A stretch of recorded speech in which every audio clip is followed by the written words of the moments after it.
Right down front. Anybody who wants to see card? Are you good? Yes, I am ready. So whenever Amy's ready, If I can't see your face, the water bottle. Okay, there you go. Got it. You good, Liz? Sorry. okay, I think we're ready. Okay. Good evening, everybody. We will call the meeting to order. This is the time and the place for the December 15, 2025 regular board meeting of the Marshtown Community School District.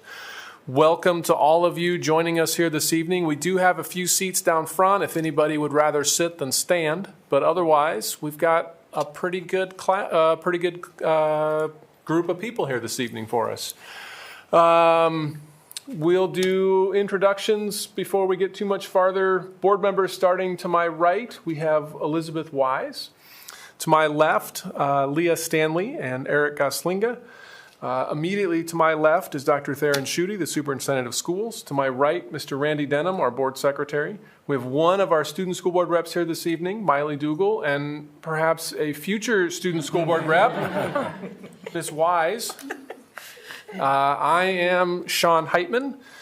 We've got a pink sign-up sheet there on the speaker's table for anybody who wants to address the board during public comment time. Please understand that Iowa law prohibits the discussion of specific employees of the district or their job performance. Also, in accordance with board policy, board members will not respond to comments made during public comment so that we can comply with open meeting laws. With all of those things, did I miss anything, Randy? You got it. All of those things out of the way, could I get everyone to join me in reading the mission statement of the Marshalltown Community School District? We develop learners who have the knowledge, skills, and positive mindset to successfully pursue a meaningful future through personalized learning experiences. And please stand as you're able and join in the Pledge of Allegiance. I pledge allegiance to the flag of the United States of America and to the republic for which it stands, one nation, under God, indivisible, with liberty and justice for all. Let's see. Are there any changes to the agenda tonight? Yes, we had 3 changes. 2 are in the recognition section. We have a moment of silence added. Also, Franklin Field ribbon cutter recognition. And then in the education section, we added the course proposals that Mr. Bolivar presented at the last meeting to be acted on at this meeting. Is there a motion to approve the amended agenda? So moved. Second. Wise, Stanley, all in favor, say aye. Aye. Opposed, say no. That motion carries 4-0. Yeah, so as Dr. Schutte noted, we're going to start this meeting on a bit of a down note. MHS counselor Miss Miracle Mallory passed away unexpectedly over the weekend. She'd worked in the district for the past 6 years as a high school counselor and previously was a college and career counselor. She will be dearly missed by students, colleagues, and families within Marshalltown and the Marshalltown Community School District. Also, former MHS graduate William Nathaniel Nate Howard, class of 2014 MHS graduate, died this weekend while serving in the Iowa Army National Guard. We're going to take a moment of silence in honor of their memories before we start the meeting.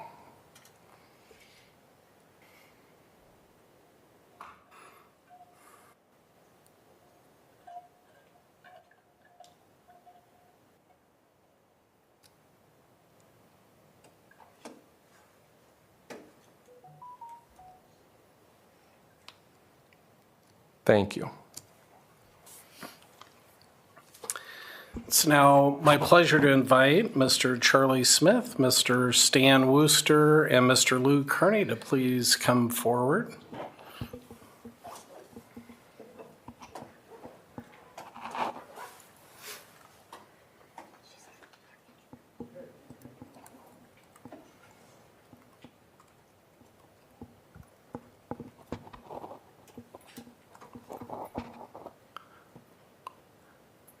You gentlemen could have a seat there.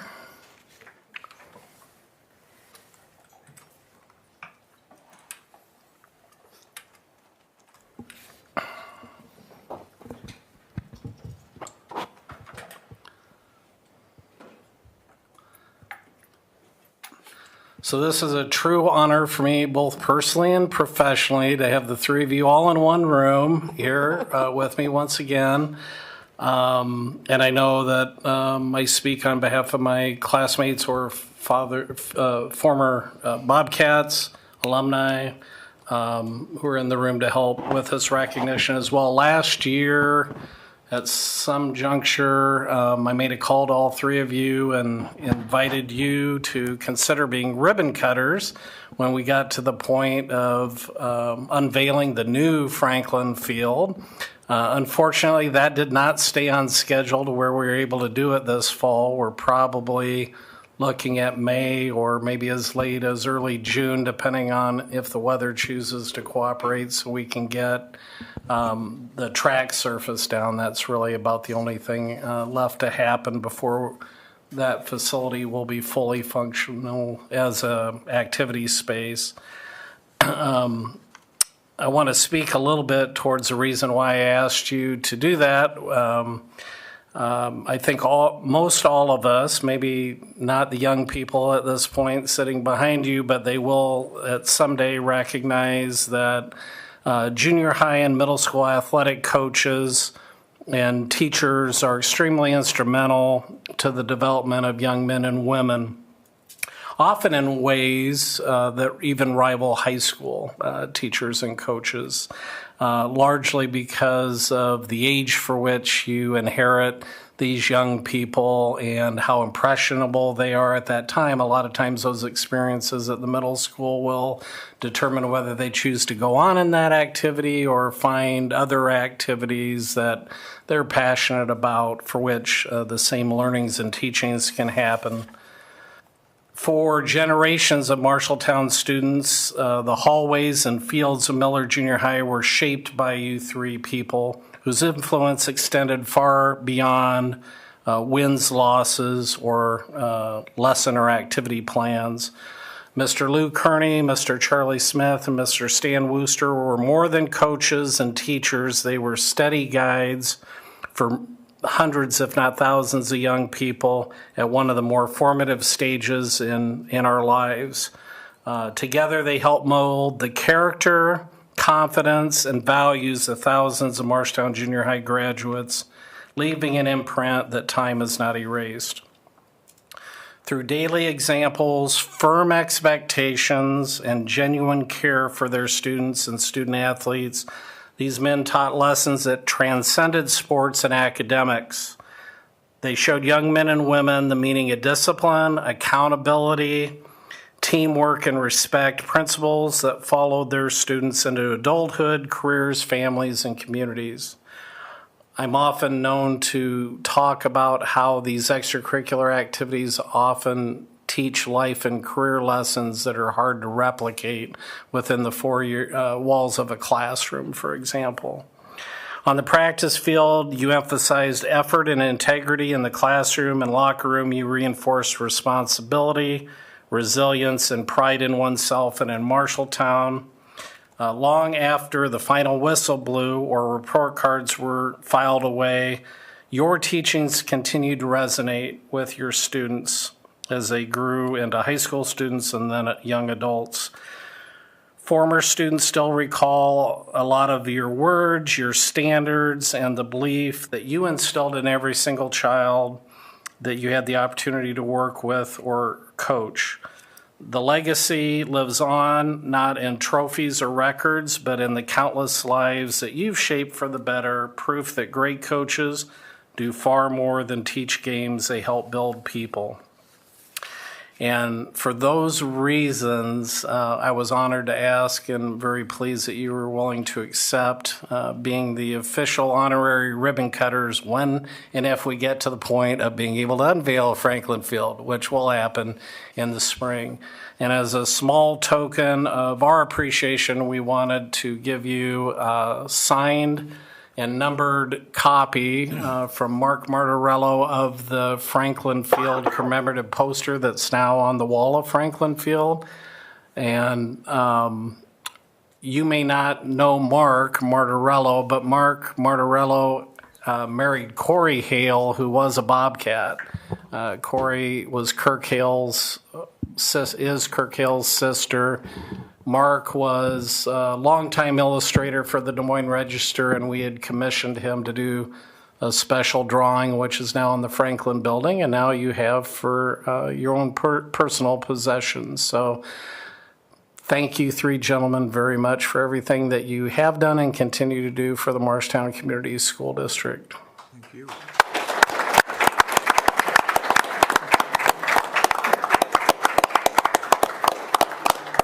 Now, I told each of you you didn't have to say anything, but if there's anything you'd like to say, you're more than welcome to.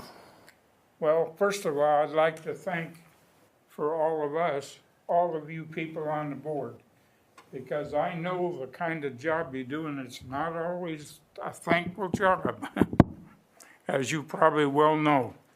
And one last thing I want to tell you, you got a good man right there. And you're a good group of people to go with him. I'll pay you later. Very much. And I neglected to mention Larry Jackson, class of 81, Tom Mead, class of 81, and Becky Claypool Jacobson, class of 85, the second best class to graduate from Morristown High School. Just kidding.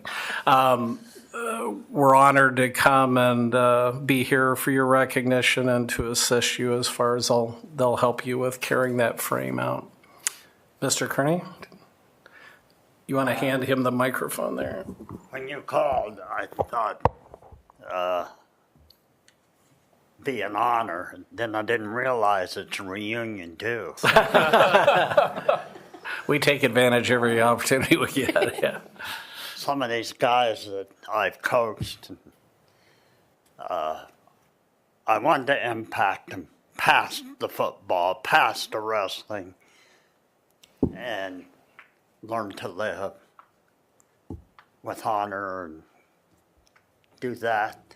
If I did that and taught them to honor God, then that was the most important. That was the most important to me. So I needed to say that. Thank you so much. Thank you. Yep, It's been an honor to teach in this system and be given the opportunity to impact young people in the name. Okay? No. Well, I think we worked with some really outstanding young people. And that was the thing that motivated us when you get to work with some outstanding young men and women who were more than athletes. They were competitors. They just good people. And I think that's the thing that motivated us as much as anything else, is that we got a lot back. We may put some in, but we also think that we received a tremendous amount back. And it was our privilege to work with a lot of those outstanding young men and women who become leaders, and it makes us feel good to see them today. It's a real privilege. Well, thank you. And we want to get some pictures, and Tom, Larry, Becky, we want you with them for this. Okay. Right, I will. That's why you want to calm Christmas. So it would look okay on paper. You just stay down, Stan. Okay, there we go. Move the microphone. Do we need to move the microphone?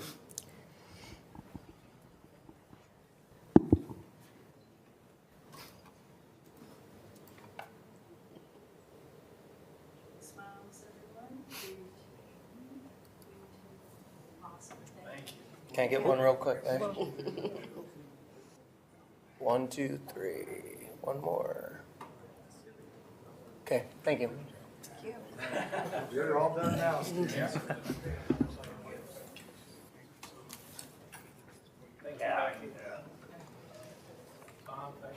Yes, sir. What's that?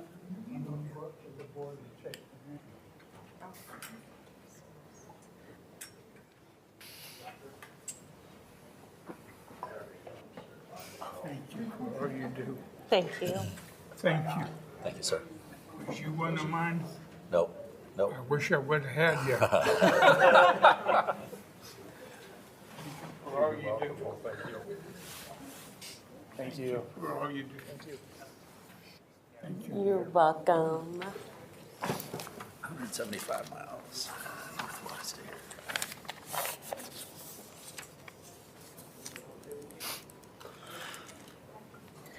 I think it's great that there's so many Bobcats. We have a Bobcat superintendent, we have a Bobcat principal, so this is just wonderful. Bobcat board members.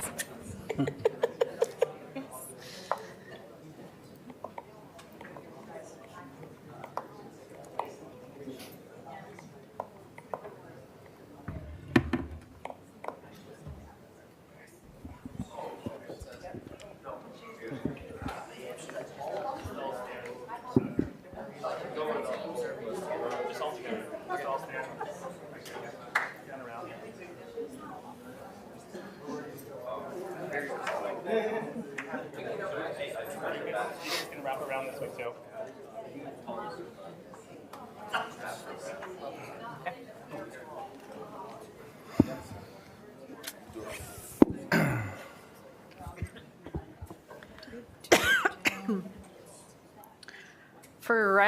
For our next recognition, the Marshalltown High School esports program wrapped up a historic season in late November, earning 2 top finishes at the state tournament.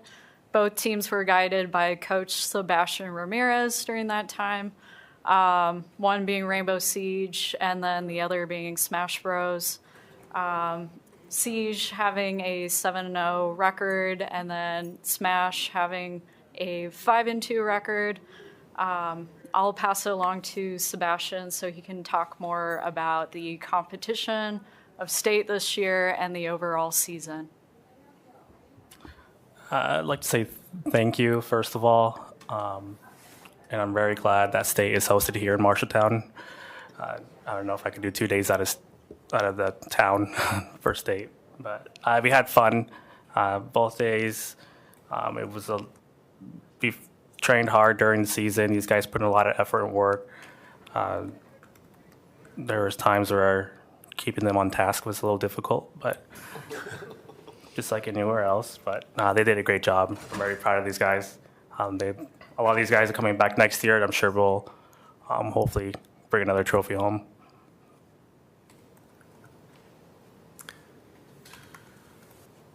Well, I'd just like to say it's been exciting to get exposed to this sport from the time that we were given the opportunity to start hosting it. It makes it really convenient for myself and or others to get over there at least for parts of it. I got over for, I think it was a semifinal match. I had to come from out of town, and it's just great to see the teamwork that happens and the enthusiasm and the passion that you guys have for doing what you do. And we're super, super excited for Rainbow Six to get into the finals and have an undefeated season going in.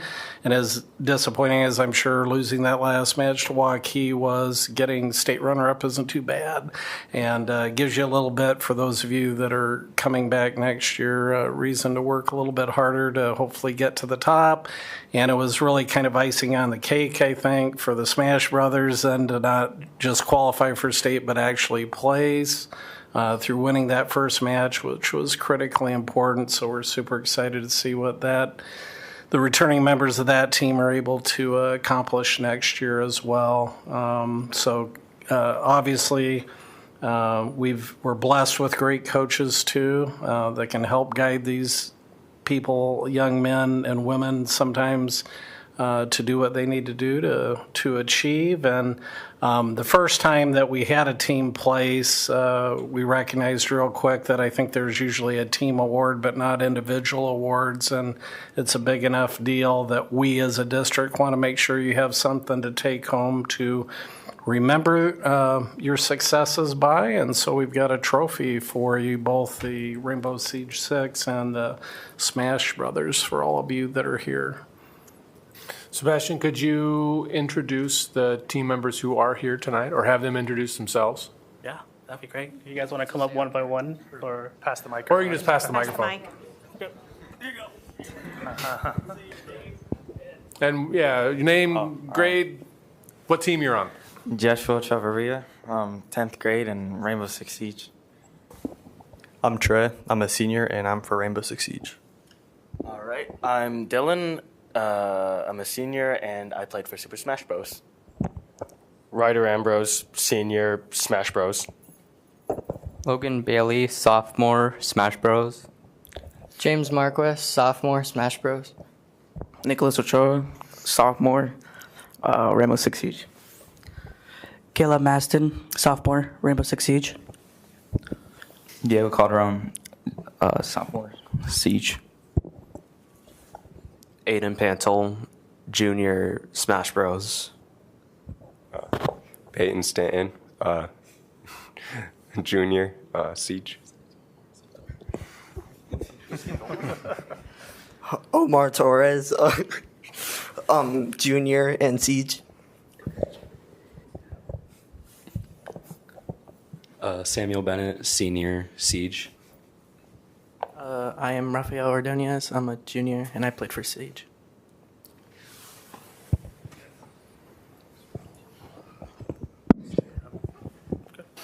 Thank you. Hey, thank you. Congratulations. Guys. Yeah, congratulations.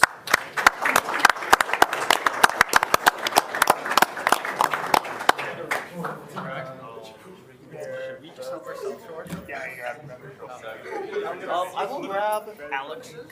I'll take the. We can just take the rest of. I'll take the. Thanks, guys. Congratulations.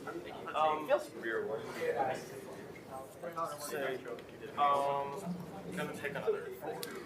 Or can you keep it? I'll keep them and I'll take it to them. Yeah.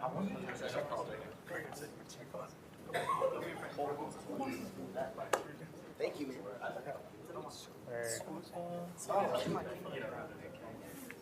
Oh, guys, picture really quick. Yep.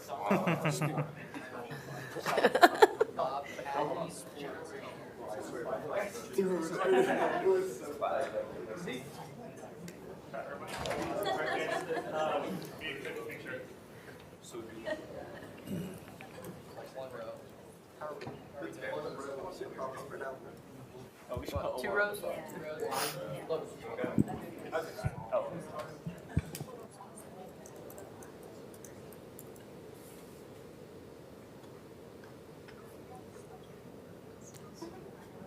Smiles, 3, 2, 1. 3, 2, 1. Awesome. Thank you. Congratulations.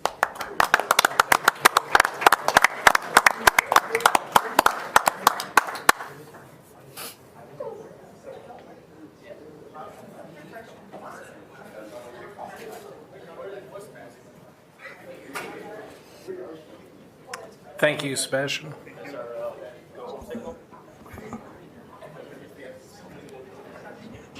Just like that, the boardroom's empty. What's that? So just like that, the boardroom's empty. Yeah, put your chair away on your way out, guys. Tara? Or kids?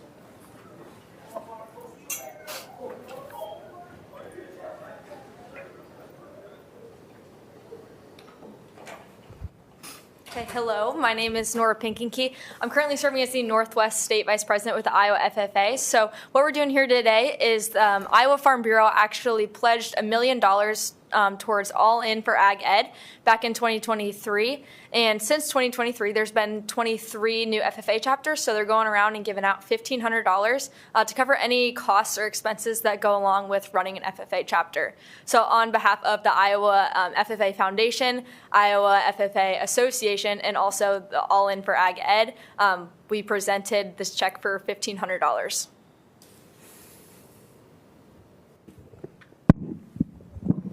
My name is Austin Taylor. I'm the Vice President of the Marshalltown FFA chapter.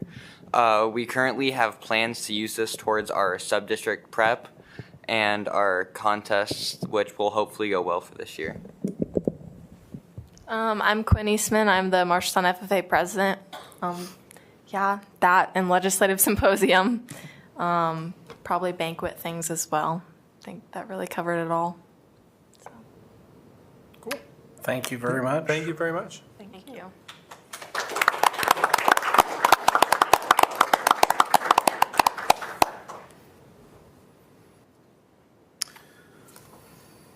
So we've neglected to talk about it in November and early December, but a bunch of us attended the IASB and conference, a BoardCon conference, and part of that conference is to recognize the previous year's boards who achieve the annual board award recognition. For the second consecutive year, all 7 of our board members earned the individual award for committing to a minimum of 15 hours credit towards their own board development. And as a result of that, we received, I think we were one of 30-some school boards that received the Board Achievement Award, where at least a majority of the board members and the superintendent hit that same threshold of 15 credits. So Karina Hernandez from our former board is here, so I'm happy to give you your certificate. The other board members have their certificates or should have at their place. Come on up to be recognized, Karina. Congratulations and thank you. And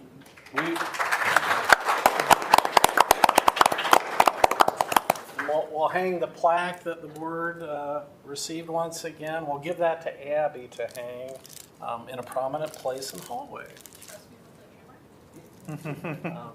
Or you can contract. We give it to Todd. Yeah.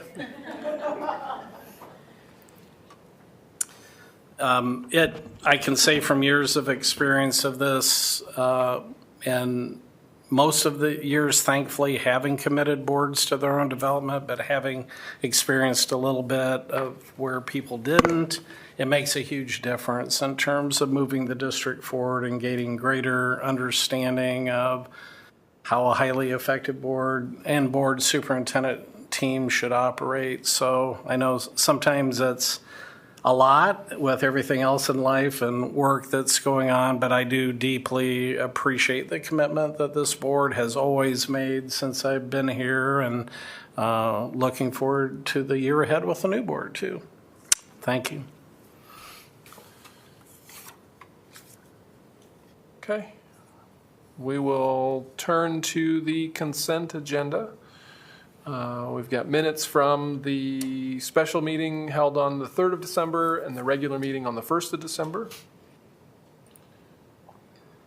Jackie, are there any items of note in personnel?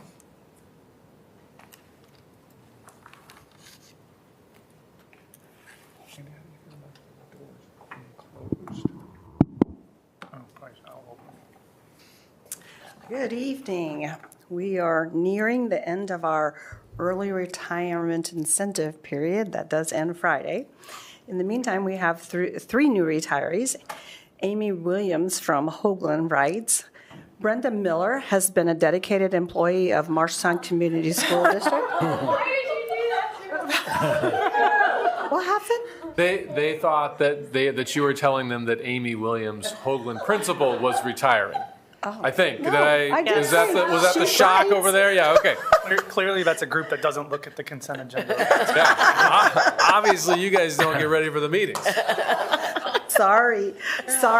So Brenda Miller has been with Marshtown Community School District for 25 years. She began her career as a para-educator at Franklin Elementary, later transitioning to a library para role. Then in November of 2013, she became the administrative assistant at Hoagland Elementary. As the first face or voice families encounter when they call or visit the school, Ms. Miller is a ray of sunshine, greeting and serving with dedication, professionalism, and dependability. Brenda has worked to build strong relationships with staff and students. Her daily actions show how much she truly cares. She was always there to listen and help solve problems, whether it's the copier, a timesheet, SFE, or any other random question. We can always count on her to find a solution. She is highly skilled at managing the many moving parts of a busy, hectic, and sometimes stressful day, and she does it all with grace and patience. Brenda truly is one of a kind and will be greatly missed, but we celebrate her as she transitions into retirement at the end of the 25-26 school year.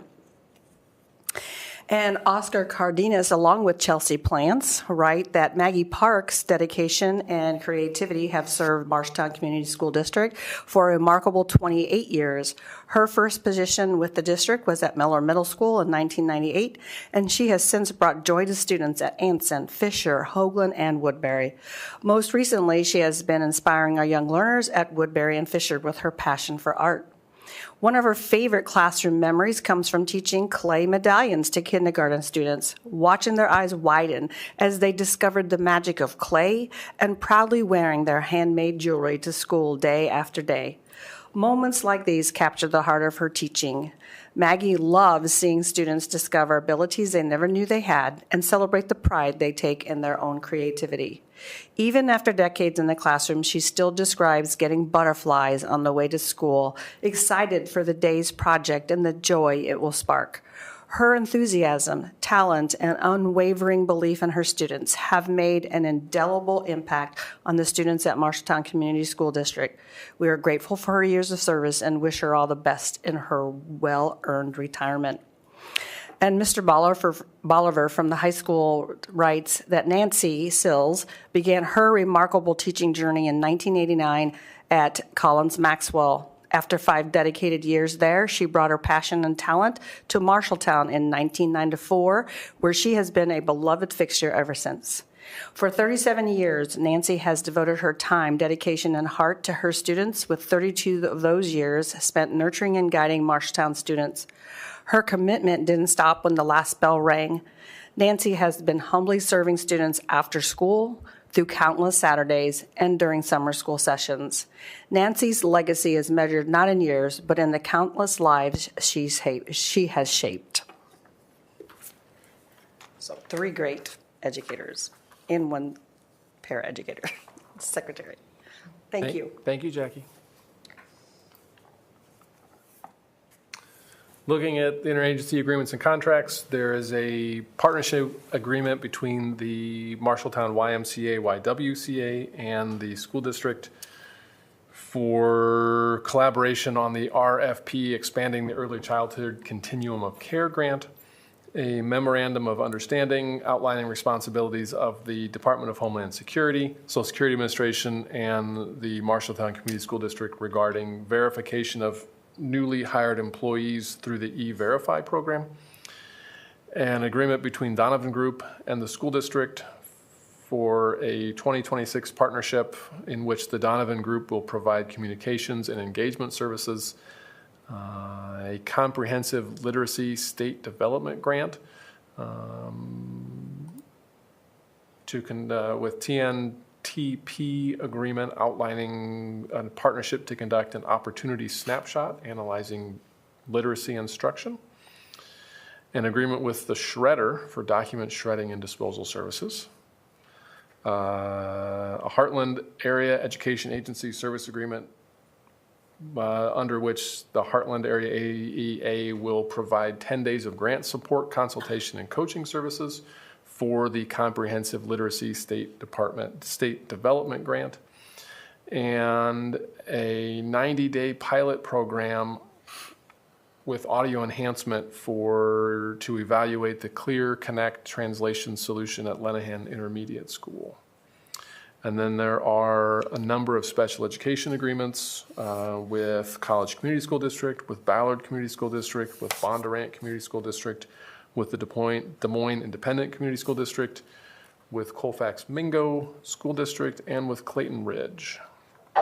Questions about any of those items? Looking at open enrollments, there are 2 in and 2 out for the current year, and then there is a recommendation for 2 denials as well. Randy, anything to note in bills or the monthly financials? Are there questions for Randy about the bills or the monthly financials?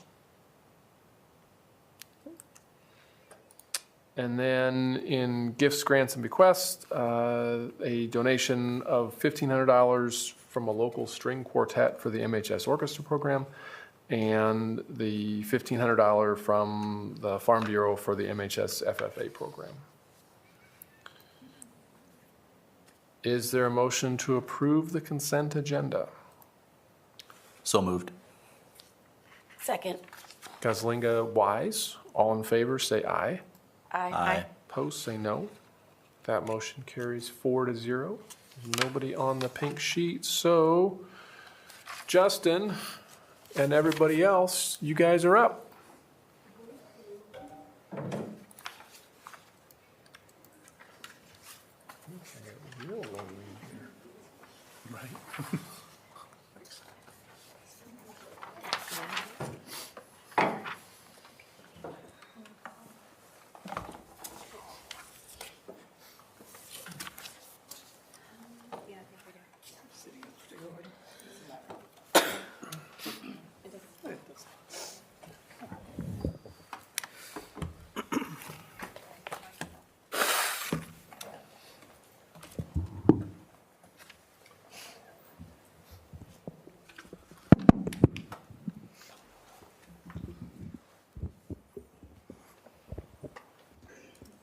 Good evening. We're here to present for the Marshalltown High School. This is our board presentation. Okay, we're ready. All right. So roads commendable. Tonight we have with us Melissa Brummel, Desiree Hudson, Dr. Hawk, Jen O'Neill, and Hector Campos. I didn't forget you this time. We'd like you to buckle up as we take you on our journey to commendable as we prepare our students to be Bobcat ready. So these were our goals for the 25-26 school year, looking at improving academic achievement, reducing our chronic absenteeism, and increasing our work-based learning experiences.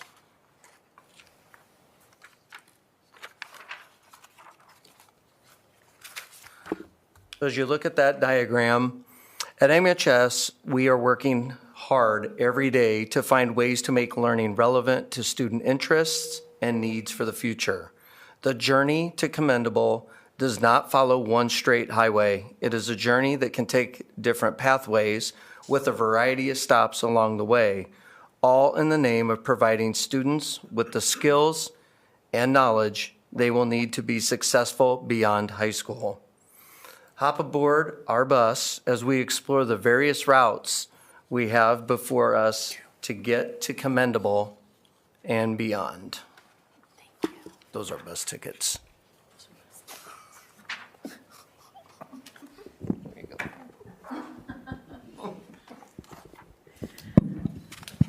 All right, the first stop on our road to commendable involves examples of the multiple opportunities our students have on their journey. Marshalltown High School offers students a strong academic pathway through its extensive dual credit and AP opportunities. Through partnerships with Marshalltown Community College, all students can take college-level courses that count for both high school and college credit, often at no cost to families. These courses give students an early start on their degrees, build confidence with college-level expectations, and can save thousands of dollars in future tuition.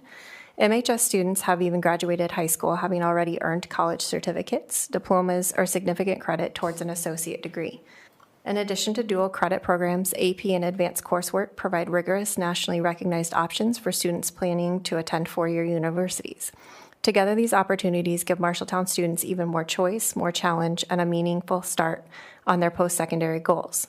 In the 3DE pathway, students can work collaboratively on a series of case challenges developed in partnership with local, regional, and national businesses and community organizations.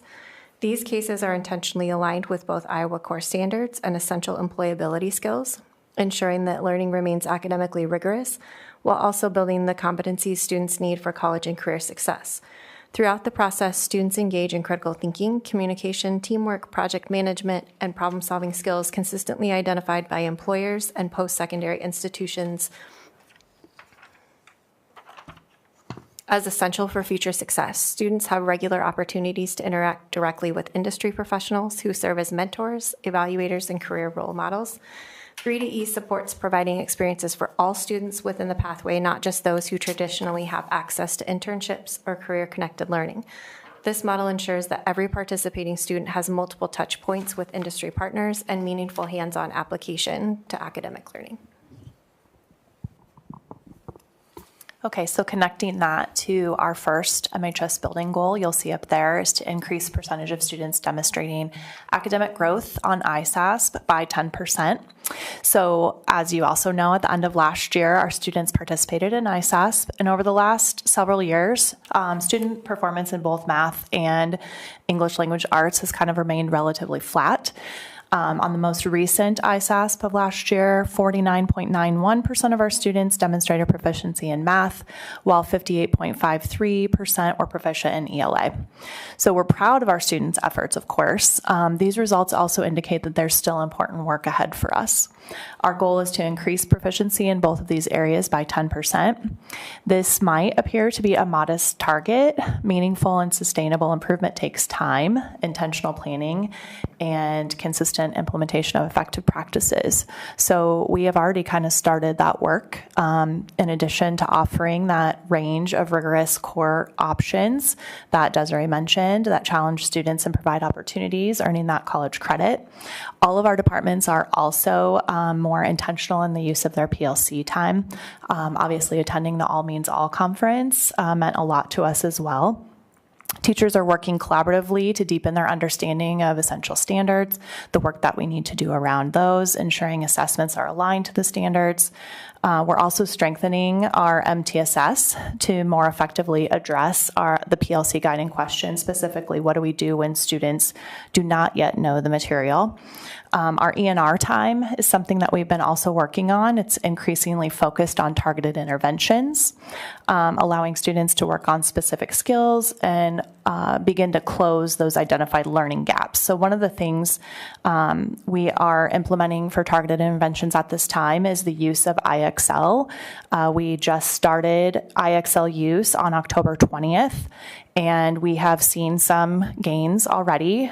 We've had 1,358 hours of practice, 2,357 skills practiced by students, 1,280 skills proficient, 1,151 skills mastered, and almost 90,000 questions answered. So we're seeing the most growth right now in ELA in our 9th and 11th grade students. But this is just something that we're in a pilot at the moment, and we're continuing to use that program and analyze the data and make some determinations. Though right now our targeted interventions are looking at students who over the year were not proficient on any of the areas in ISASP or on a math or a reading. So we're really trying to hit those students with some intentional interventions with some teachers we've identified. Additionally, we're working with an AAA consultant to have some continued professional learning with our math teachers and the new curriculum that we adopted last year. And then we're also concurrently engaged in the work of the literacy advisory team. So you heard about the grant from the state, and that's going to help inform our pathway for ELA as well. So these efforts, combined with the daily dedication and hard work of our teachers, gives us confidence that we're moving in the right direction to improve that student achievement. And with a focused commitment to these intentional changes, our goal again is to increase both math and ELA by 10% on ISASP, which would bring 55% of our students proficient in math and nearly 65% proficient in ELA.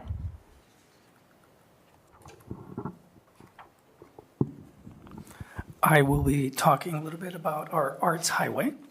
Our high school provides a vibrant selection of art classes for every student on campus. This is incredibly important because studies show that students who engage in visual and performing arts generally have higher academic performance, including better test scores, higher GPAs, better attendance, and higher graduation rates. We at MHS teach hands-on visual art classes that explore drawing, painting, photography, and digital design. We have a dynamic music program featuring band, choir, orchestra, and instrumental ensembles. Speech and debate classes give students the chance to build confidence, sharpen communication skills, and compete at a high level. For those who love the stage, our theater and drama courses offer acting, technical production, and yearly performances that bring stories to life. Our school and community programming allows our students to develop their skills and showcase their talent locally and at the state level. Every year, our students compete at All-State Music. They hold multiple theatrical productions, including a yearly musical. Band, orchestra, and instrumental ensembles grace our community auditorium multiple times a year. I did a little bit of digging, trying to find some significance around the studies that we see at a national, international level. And at MHS, we find that the average GPA for students in the music programs, 10-12, is at 2.93. Advanced art GPA is at 2.6. And whereas our school-wide GPA stands at 2.1, 10-12.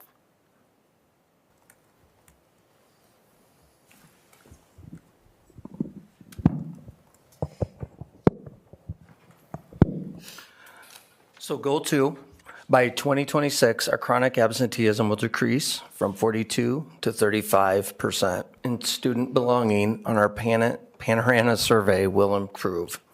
Last year, our chronic absenteeism dropped from 49% to 42%, beating our goal 2 percentage points. This year, our goal is to bring that down to 35% or less. Currently, according to Panorama data, 26% of our students are chronically absent. In addition, last year, our average daily attendance was about 92%. So far this year, our average daily attendance is 94% from Panorama data. Last year, 85% of our students reported having supportive relationships at the high school.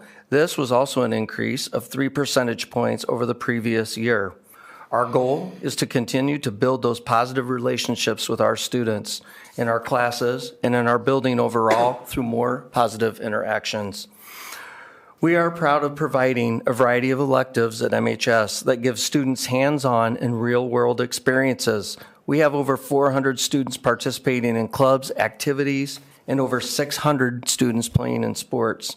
Students not only take classes to get better at art, music, band, but they create and perform for the community.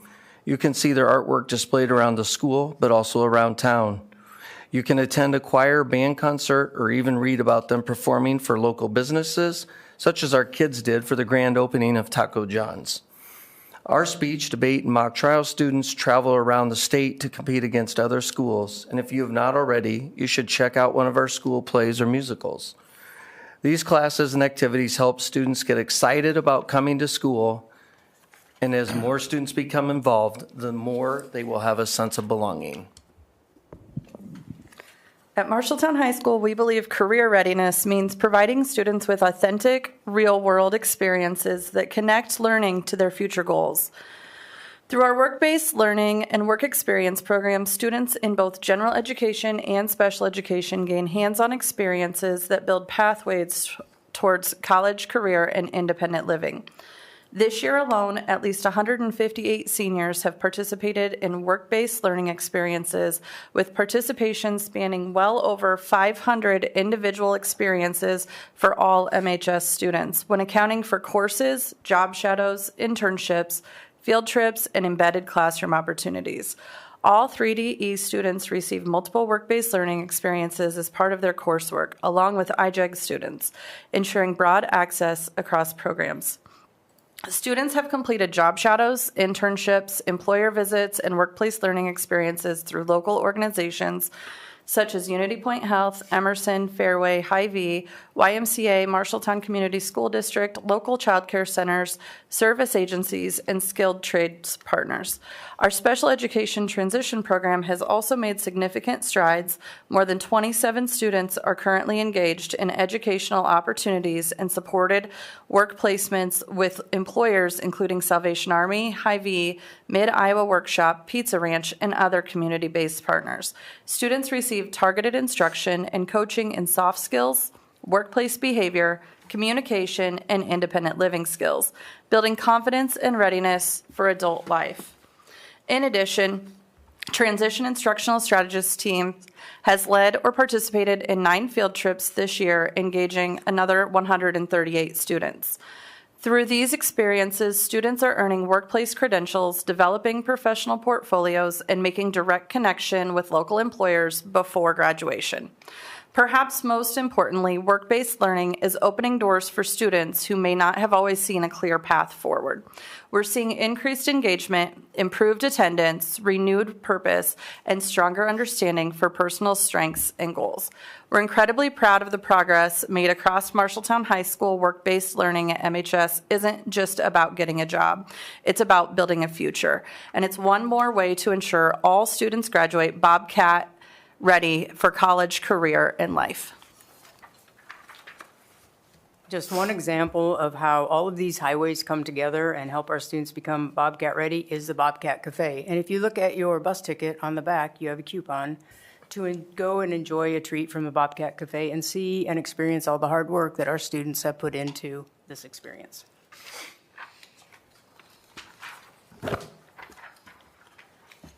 Our third goal is by June of 2026, student participation in college and career readiness will increase from 14% to 65% while increasing the 4-year graduation rate to 90%. Those are hefty goals. According to the Iowa School Performance Profile, MHS had 14% of our students engaged in work-based learning experiences, but we believe that we can get that number up to 65% by the end of this year. Increase in work-based learning numbers for current seniors include things like were already discussed, but also we will, based upon how we have learned to code work-based learning, those experiences have increased. And we have seen, currently, I think we're at 44%, and we're just at the semester. So we really believe that we can reach that 65%. We are also working hard toward our vision of preparing all learners through an unparalleled culture of excellence to be productive and engaged citizens in a diverse world. Not only are we doing this through our PLC and MTSS work in the core classes and through our growing enrollment in the fine arts and activities, but also through a more focused effort at preparing students for careers they can start right after high school. Our industrial tech department provides real-world construction experience and will soon be hopefully offering auto mechanic training. Our foods courses provide students with opportunities to run a coffee shop and cater for local businesses. Our business courses are teaching students how to manage their finances and the structure of successful businesses. These pathways provide students with the skills they need to go into college and the experiences they need to start a career. We firmly believe that these experiences will bring up our work experience score on the Iowa School Performance Profile, but more importantly, they will give our students the education they need to be productive and engaged citizens. Through all the programs and experiences we are providing for students, we also believe that we can get our 4-year graduation up from 75% to a lofty goal of 90%. So as we wrap up tonight, at MHS, our roadmap to commendable is clear and demonstrates our commitment to aligning our beliefs and actions to our vision. Every program we've shared, arts, academics, dual credit, AP, activities, and student supports, moves us steadily along that path as we live out all means all. Together, they don't just prepare our students to reach the target in front of us, they equip them to reach far beyond it. Like the roadmap that launches into the solar system, our work isn't about stopping at commendable. It's about creating the momentum for our students, our staff, and our district to go farther than we've ever gone before. Thank you for your continued leadership and for helping us fuel the journey to commendable and beyond.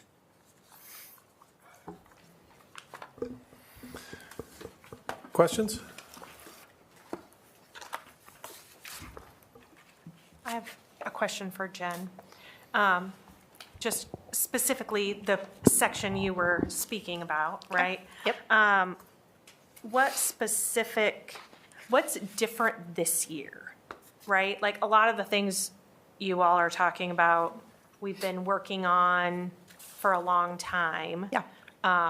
But specifically the section you were speaking to, what's different this year than Yeah. last year? So I touched on it a little bit, but I can talk a little bit more about that. So in our building, we really have we're lucky because we do have that ENR dedicated intervention time built in. I think the way that we're using it this year is a little bit different. So Janelle and I, along with all the administrators, have been also very active in PLCs, and that is like a standing agenda item in our PLCs. So as we're talking about the growth and in that particular content area, whatever it might be, we're also discussing like what kids need what here. So we're looking at our assessment data, and we see pockets of where kids might need some reteaching. We also see pockets of where kids might need some extending.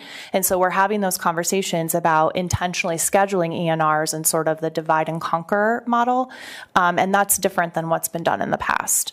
I mentioned IXL is just a program we're targeting or using for targeted intervention. But not only targeted intervention, we're on a full school pilot. And so we do have some teachers that, I guess I'll say embracing the lead and are using it within their classrooms as well. One example I can think about is during an English 11 or 10 PLC, a teacher said, oh my gosh, IXL has this awesome lesson for thesis statements. And that is always a place that kids struggle. I'm going to use that. So we do see our teachers grabbing onto some of the resources that we didn't have access to before and trying to implement those in their classrooms or with small groups of kids to help close those gaps. Anybody want to add anything else? Oh, Janelle's going to talk about something too. Yes, I am. Also in our PLCs, our social studies and science departments are having a targeted goal of helping improve the writing. So in social studies, we are building ways for them specifically to increase the amount of writing that students are doing that will help with the ELA writing part of the test. So we are learning. They are not writing teachers, but they are learning about that and trying to develop that to make it more consistent and strategic. And we are doing something similar in science, where they are going to ask their students to do more writing and focus on the CER process and make that more of a consistent expectation for the students, and also have consistent grading along. So it's not just a single department that's working on that. Thank you. I don't know if Melissa or Justin can answer this, but what was the primary reason for the drastic increase of work-based learning credit that kids were able to acquire from 2 years ago to last year? So I think some of that work, as I've been working with Jenny and Adam, Jen, I think you've been on a little bit of this, the team has talked about this, but there was some coding stuff. Just looking at all the things that we do at Marshalltown High School, we were just missing a bunch by just coding. So Jenny Allen's done a really good job of digging into that with Adam Van Arkel. So that was a significant change. The other thing just was Adam, Jenny, and then myself going and talking to the different classrooms and saying, hey, as you move forward with some work-based learning stuff, what are some things that you can do right here in the classroom? So Brad Rawmiller this year had a voter registration drive in the cafeteria. Well, they brought in Nan from that works with the county on that, with voter registration. She worked with the kids, talked about the importance of that, what that needs to look like. So right there, then they get to work with somebody that's actually doing that work. They put it on and then get some work-based learning credit.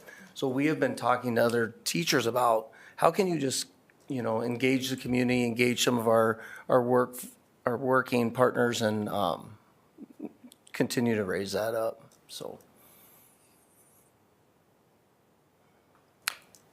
with ISASP at the high school, and of course by the time our kids are taking those standardized tests in high school, they've been through many years of taking those tests. To what degree do you believe it to be a skill thing in terms of their success or not versus a will thing? I think it really depends because, I think Jen and one of us, I feel like we're talking about IXL, and they compared that to the ISAS score that the student had done. And according to this IXL, they should be well above on ISAS, and they were not. So I honestly think there's a little bit of both. I think too, just something that I think will help connecting back to academic too is, really making sure that we have a strong core. So our work in bringing in Teresa Smith from the AEA with the math department, I think is really going to help us learn how do we take the high quality instructional materials that we have and ensure that our instruction is what students need, so then they can transfer that learning onto like our high stakes testing. We're learning a lot with the comprehensive literacy grant that we were awarded, and kind of the same concept. So what work and professional learning can we do to make sure our HQIM and our practices in the classroom are setting students up for success? So I'm a proponent. I lean on like, oh, it's a skill. We got to teach people the things they need to know, and less of a will. But I also think you don't know what you don't know. So I think the more learning that we can do and the more practice that we can do as educators, the better we're prepared to help students see that increased achievement as well. When Hector was speaking about research as it relates to participating in like the arts and grade point averages, it made me think back, and maybe Jen and Janelle remember this, but Todd Redellian, who's a former graduate, and his parents worked for the district, or mother did, replicated for the Marshtown Youth Foundation some research related to what kind of difference extracurriculars and athletics make. And of course, just like with our esports kids, they're held to the same standards as our basketball players, football players, that you need to do these things in order to be eligible to play. If they're passionate about what they're doing, they're going to work harder to try to make those grades. It would be interesting to take a deeper look at that data in terms of our kids that are in the arts or any type of extracurricular, including sports, and see how that compares, whether it's GPA or credits earned, to the general population. And the other thing it made me think about was 3DE, because the 3DE kids were chosen to be just kind of a microcosm or mirror of our general population, it's not an honors course or anything like that, but it's definitely a different way of teaching and learning that's rooted in real world problems. So it'd be really interesting, like at the end of this semester or the end of the year, to take a look at, what is the cumulative GPA or the average GPA of 3DE kids versus freshman kids that aren't in that program. Those are just things that were spinning around in my head as I was listening to you talk about that. And to add on to what you said, Dr. Schutte, I think also just other clubs. Yes. FFA. Absolutely. And I guess when we talk to, I stand in front of the students every year at the beginning of the year, and we really encourage them to get out for a sport or anything. If nothing appeals to you, there's clubs. You can start a club. So we really, really want to try to get students active and engaged, and have, what is my purpose to also be at school versus, I want to have some fun, I want to meet some people, and that's one way to do it, to get them active and involved. But I think it would be good to have some data as well around where are, not just art versus everyone else, but, like folks that aren't, kids that aren't engaged in art. But if you look at clubs, if you look at all those different extracurricular activities, what does that do for GPA? What does that do for chronic absenteeism, right? Maybe even more so than GPA. What does that do for graduation rates over time? And kind of having some of that information, I think, would be good.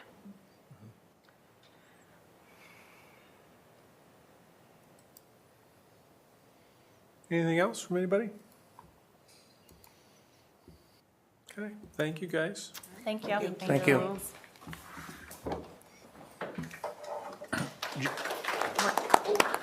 Justin, You can say- don't go too far. I did look at the consent agenda, I did.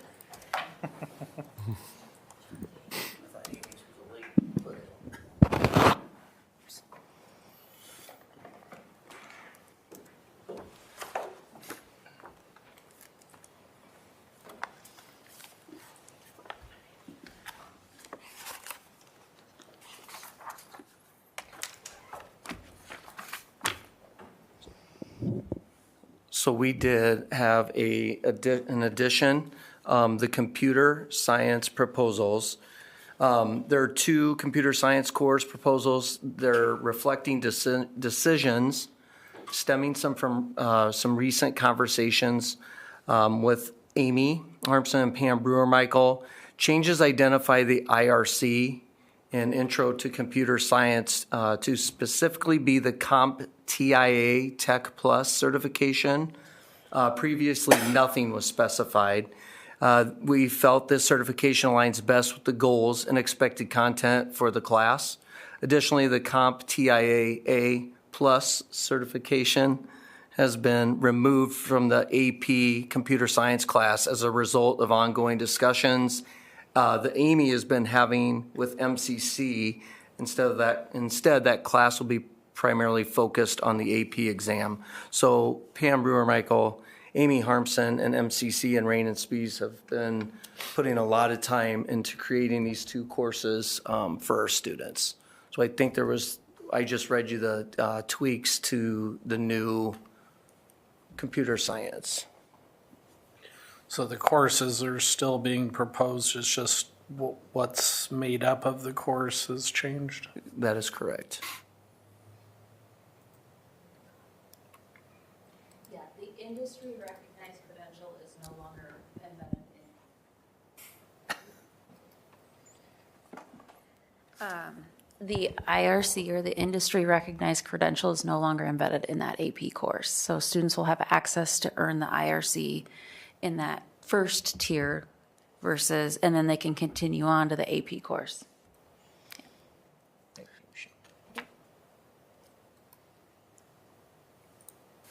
And with the addition of these courses, are any courses being removed from the current catalog? Yes. So there are some computer science, I would say, parallel courses that are Project Lead the Way that we are planning to remove and supplant with these computer science courses. So it's more of a trade. Correct. Are we doing a 1-for-1, many-to-one? Is this a 1-for-1 type of a trade? The 2 computer science courses are 1-for-1. Okay. They can get MCC credit for that, right? No? For the second one. Mm-hmm. So the Project Lead the Way course, neither one can earn college credit. At least now we'll get one back. The students would have the opportunity to receive college credit. Sorry. Okay. And for the rest of the courses on this list, there's not anything else being taken off of our course catalog, even something unrelated. We're just adding all of these? Correct. And generally, we'd bring any new courses before the board. We wouldn't necessarily bring courses that were being discontinued before the board unless they were just simply removed in the course catalog that you see every year. Just because courses are on the books doesn't mean they're going to be offered or, every semester or year, just because it comes down to student enrollment in those courses. But it's a good point that we should carefully analyze that, and if there's courses we haven't offered for an extended period of time, there's no reason for those probably to continue to be in the course catalog. Yeah, maybe similar to weeding out a library, you know what I mean? Like if there's courses in the catalog that students aren't showing interest in, then there's maybe not a lot of purpose for having them in there. And we can cover all of these courses with existing teachers and workload across our staffing. So the same, kind of going back to what Theron said, we need students to enroll or request the courses. So we need at least 10 in order for the course to go. And then it's kind of a massive puzzle putting together the master schedule. We do have people certified to teach all of those courses, but we have to carefully look year after year in terms of what kids are requesting and how to kind of make that puzzle work with the schedule. And, when opportunity's there to work with the college, we'll do that. So that Welding 2 course could potentially be somebody coming over to us from MCC to teach on our campus, which is awesome. So it kind of depends on each course and each situation. Yeah.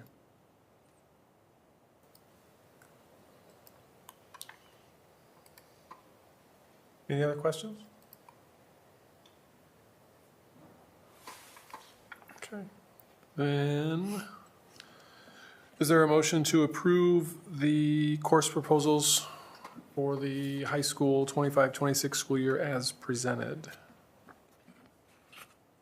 So moved. Second. Wise, Stanley? All in favor, say aye. Aye. Opposed, say no.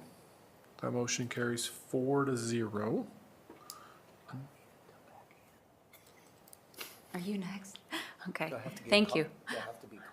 Nope, you can just keep right on trucking, Justin. For my next performance. So I would like to bring before you the Marshalltown High School MLA, MBA early graduate list. So these students have been approved for graduation and they will meet graduation requirements as set forth by the Marshalltown Community School District. The recommendation is that they be approved for early graduation as they meet the requirements as determined by the MHS and MLA administration at the end of this semester. And then, of course, this would be pending fulfillment of graduation requirements.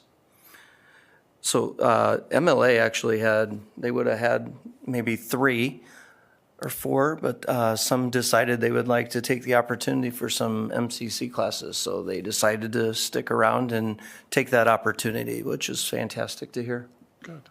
Mm-hmm. Are there any questions? If not, we need a motion to approve the MHS 25-26 early graduates as presented and pending fulfillment of all graduation requirements. So moved. Second. Guzlinga, Stanley, all in favor, say aye. Aye. Opposed, say no. That motion carries 4-0. I think that's the end of the night for you, Justin. Am I right? It is. Thank you. Okay. I mean, you're welcome to stay. We got plenty of seats. I thought everybody'd stick around for that one. It's your time to shine.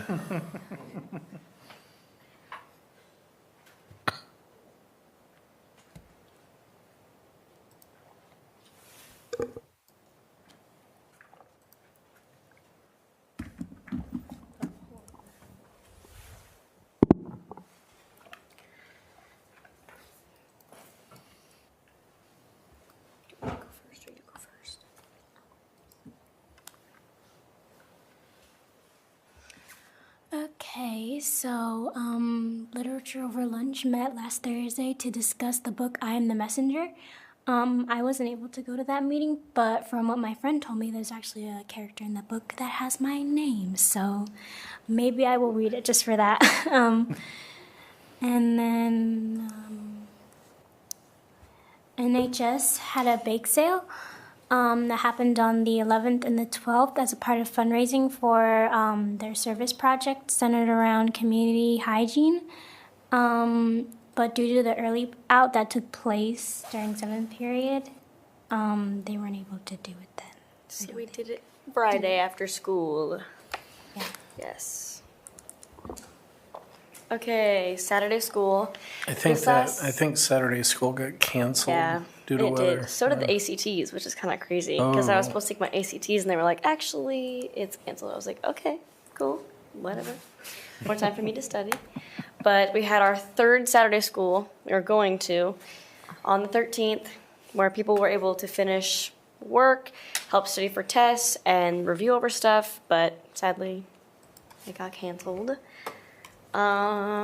Moving on to Bobcat Athletics. So, boys bowling last week won against Ottumwa at Wayward on Tuesday. Sadly, the girls lost against Ottumwa at the same place. Boys swimming, their meet last Thursday was postponed due to snow, along with boys and girls wrestling. They both got postponed. Girls were at South Tama, and boys were going to be at Des Moines Lincoln. Honestly, I think it was from Jesus that we didn't go to Des Moines Lincoln. Cannot with Des Moines Lincoln. Love our boys though. Love our boys though. Des Moines Lincoln is so mean. So mean. Along with the weekend tournaments for boys and girls wrestling, they both also got postponed due to snow. The girls were going to be in Marion and the boys were going to be in Sadell. Two very, very big meets.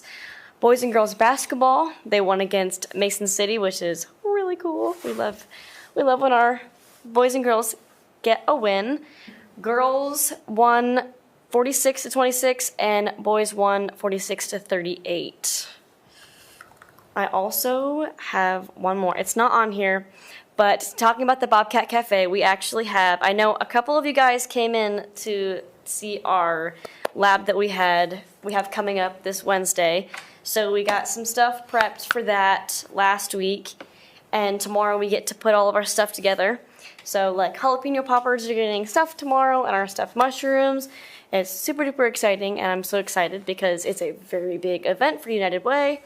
It is supposed to be like a fancy appetizer-based catering, which is super excited, and we're getting a lot of money for it, which is also really exciting. It's a $1,200 to $1,500 catering, so again, a lot of money for us. And again, it's a super fun thing to do. I suggest any underclassmen that is already done Foods 1 and Foods 2, please either take Global Cuisine or Foods 3. It's so fun, and we have so much fun doing it because whoever wants to get catered, they'll give you a theme, and then you get to pick out whatever you want to do. And we've had good reviews so far, so hey, we're willing to cater if you guys ever want us to cater for a meeting.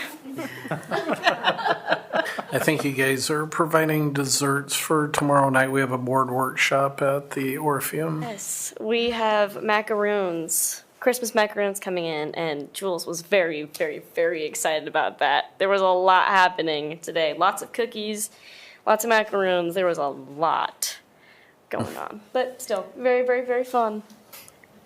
Finally, did you bring up the cookie tins? The cookie tins? Okay, I don't remember what price they are. Do you know what? 20? Okay, because Jules was talking about it. I went into the cafe today before school. Okay, beautiful. My lifesaver. Okay, so this week we are selling holiday cookie tins, so they're super cute. I wish I could put it up there, but super cute. They're 20 for 2 dozen assorted cookies, and we will be taking orders till noon on Wednesday for Friday to pick up at the cafe. How does one order? Oh, it doesn't say. Oh, message Jules at the Bobcat Cafe if you'd like to buy one. On their Facebook page, Yes. there's an instant messenger area to put your order in. Okay. Now, So you pay when you pick up versus online, or? My understanding. Yes. She was very brief with how we were supposed to pay today, but she was like, hey, remind everybody you know about it. I'm like, okay.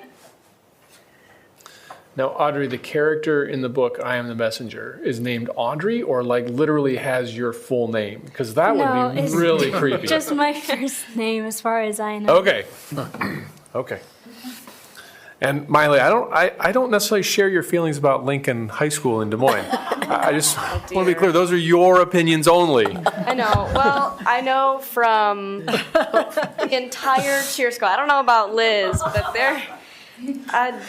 a lot of the cheerleaders or just like the cheer coaches are like, hey, we're actually not going to go to these meets because we've had nothing but bad experiences. They're just really mean for no reason. Okay. Thanks, girls.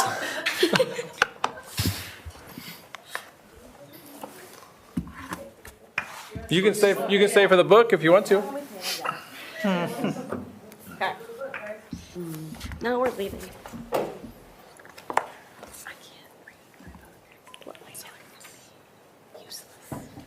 Because you forgot your glasses? Yep, I'm useless because I forgot my glasses and I can't read the book to read my notes. So just FYI, I'm not really going to participate in the book study tonight. Your memory. Stretching. So the focus of the chapter for today was on communication, a big one.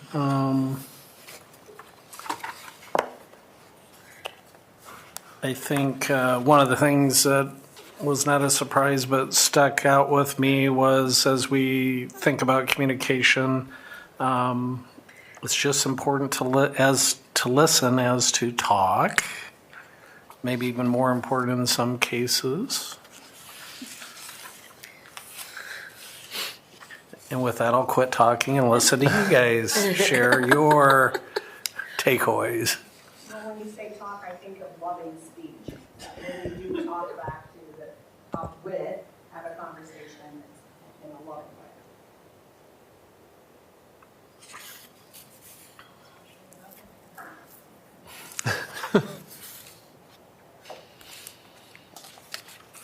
Yeah, I was trying to find.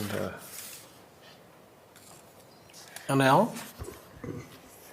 Part of this chapter reminded me a lot of the CPS, collaborative problem solving model, especially in the first ingredient that we call, there's 3 ingredients, and the first one is empathy, and one of the things is we need to listen. Eric, I hope you can remember all this. And it really is listening with intent. And there is just one line in there that really struck me where it said, when we listen with compassion, we don't get caught up in judgment. And it doesn't inform, but we don't hold on to it. And it also talked about like listening to really understand the child's perspective or their view, and it really gets to like finding the problem when they're having issues. And that is all around CPS.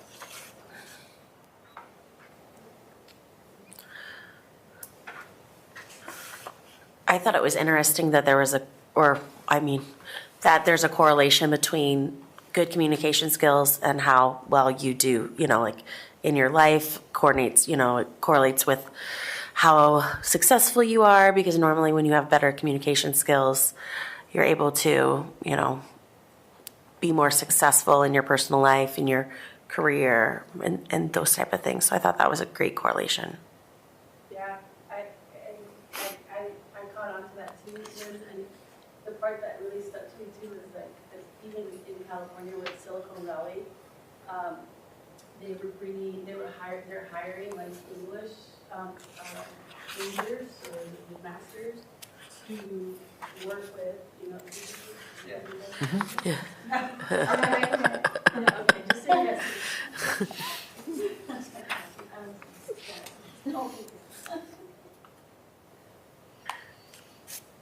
Girls, anything that you recall or that stuck out to you?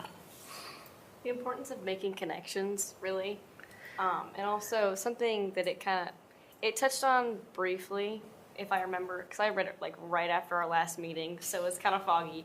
But it's more of like the psychology, not only like in this book, but being able to actually be in my psychology class and hearing about like the effects of Mr. Rogers and the psychology he used within his TV show, and the way he was able to speak to kids like through the TV screen to not only like help them understand like, I don't want to say like a way of life, but like helping to share and talk to them as if he was like right there. Like, I don't know. It's just, I just think it's fun how even through a TV screen, kids can kind of like see that and like kind of bring that into their own brain and like life, being able to help talk to other people and like open new horizons. If you guys get what I'm putting down, it's hard to like form words in front of very important people. But yeah, just stuff like that, being able to bring creativity to children, even though he's not like in a classroom like a teacher. He's a teacher through a screen.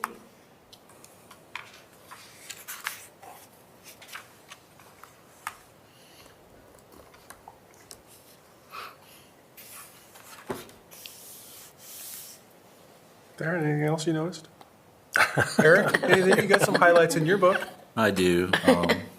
I found this to be true for me, but when I'm upset or hurting, the last thing I want to hear is advice, philosophy, psychology, or the other person's point of view. Right? You just want to have somebody listen. Correct. Yeah. Yeah. I think in each of the chapters, at some point, it circles back to relationships, always. And that's, I don't think that's a surprise to anyone, but all this kind of ties back to how to develop those significant positive relationships that can help support young people.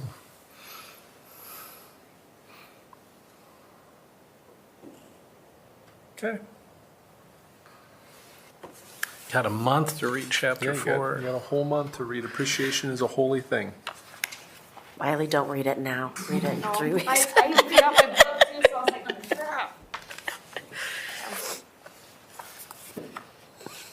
Okay.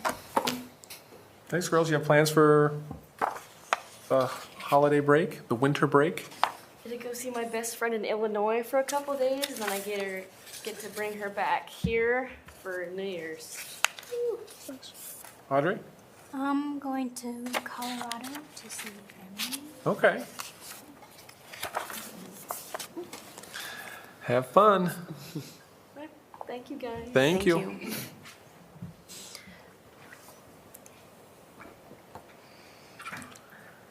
Mr. Martin.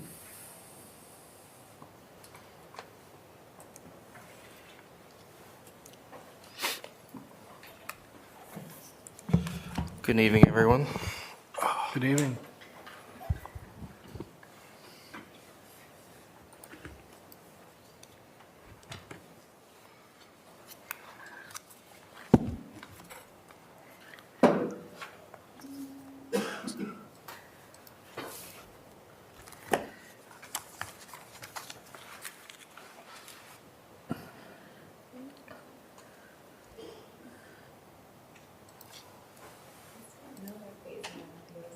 Nope, there should be one. Franklin Field This should be project Franklin. update. No, it's the This first is- one under buildings and grounds.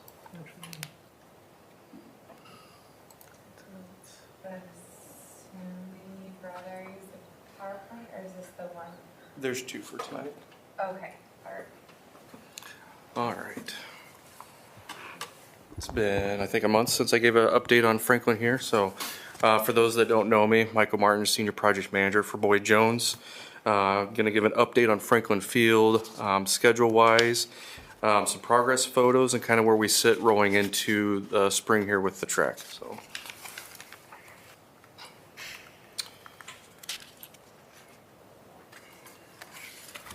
All right. Progress, this is as of a week ago. Basically, everything on the outside of the field is done except the track. So perimeter fencing has been installed. There's a security gate that's over by Franklin Field, the main entrance. Landscaping and hydro seeding. The press box and bleachers have been erected. Siding is still yet to be complete. And then contractor demobilization. So, as we get done, people have been removing their facilities or structures. As far as the concession stand, it's kind of turned pretty quick since the last update. The interior's pretty much done, so plumbing fixtures, electrical, trim out partitions, and then we did do the punch list last week with Todd and Eric. Upcoming items, miscellaneous, there's some lighting changes at the ticket booth from what was spec'd during design just due to fitment. The press box and bleacher siding should be going in this week. Last week we pulled them out just due to the weather and unsafe conditions there. Roofing is wrapping up on the concession stand as we speak, and then setting the rooftop mechanical units, which will give the concession stand 100% complete. And then just, as always, just things we've worked through is tight site logistics. Tim has been great to work with the school district on early outs, things like that, or any coordination we needed. And then, as always, just our schedule was a little bit delayed there. So as we go into 2026, we will get the track installed as we come up. Some progress photos here. So we did get the transformer set since the last board meeting, so we do have power. So you'll see some photos here where the Franklin Field sign is lit up for the first time. The concession roof is ongoing. That picture is a little bit dated since last week. And then just kind of give you a glimpse of just the interior of the concession stand there. It's a prep island for them. Kind of focusing on the field bleacher area there, shows a portion of the new bleachers that were installed and provided by a local contractor. Landscaping, since then it's all been snowed on, so it doesn't look like that yet, or now. And then we did fire up the Musco lighting for a couple hours there. The schedule here, just a few things as we go to the tail end of Q4, working with some local contractors here to get the metal roofing complete, bleacher siding done, and then as stated earlier, the track will be in the spring. So we'll coordinate that around any of the sporting events. We need about a 10 to 15 day window. So we're working with Theron and other team members for that.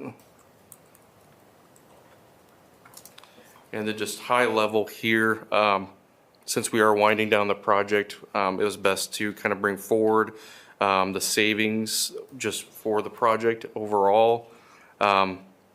Forecasting a miscellaneous couple of change orders, we foresee the contractor allowance that was plugged into each bid package, returning $24,000 roughly to the district. And then at this time, we are open to returning owner contingency using 0%. There are additional savings within that budget that Randy, Theron, and I have identified that give you a grand total of $365,000 roughly in savings. It took not just our team, it took the entire team, Chuck, and so forth to get to this point. So just want to recognize it's just not just Boyd Jones, it's the team. All right, construction's overview here. So this is a picture taken quite a while ago, but just kind of gives you a grasp of what has been complete since we started. Gives you a good visual of the field, the nice M in the center.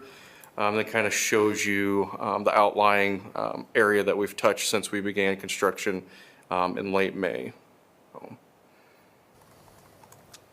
And then hopefully here in about 4 months, 5 months, give or take, this will be what it looks like. Any questions on Franklin or the track? When do you think the roof of the concession and the siding of the bleachers will get? Do you think those will be completed this year, or will that stretch into? Yep, we're helping our contractors try to get that done this year. The roof technically has all the sheeting on as of this afternoon.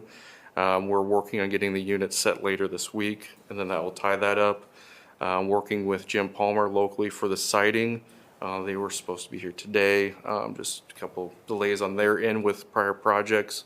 I believe he stated he'd be here on Wednesday. They just need about a 5-day duration. And it looks like the weather that's forecasted looks in our favor versus the last week and a half. Mm-hmm.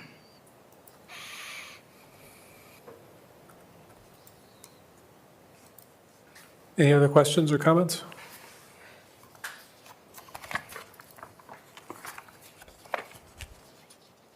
Okay, you've got a couple of change orders too, Michael, is that right? Yep. Okay. So there should be a change order for Boyd Jones. It's basically a $0 change order, basically taking our contract for Franklin Field from December of 25 roughly to June of 26 to acknowledge the delay in the track. We're asking for no additional compensation for that. And then also we are presenting a change order for Rams Construction in the amount of roughly $21,000. This shores up their contract to date with some miscellaneous things that came as we finished the project, just due to timing and then just egress and so forth. So we did add some scope of sidewalks to make it more compliant. And then we also added in some additional scope of work behind the concession stand to aid in additional access around it. Just as we were getting through the project, we identified some areas where we could provide some better access around.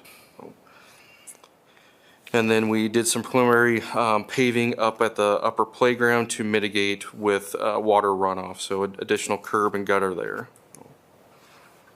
This completes their contract to date. Questions about either one of those change orders? Can I do them in one? Yeah. Then, if there's no questions, is there a motion to approve change order number 4 and change order number 0? I guess number 4 for Rams Construction and number 001 for Boyd Jones as presented.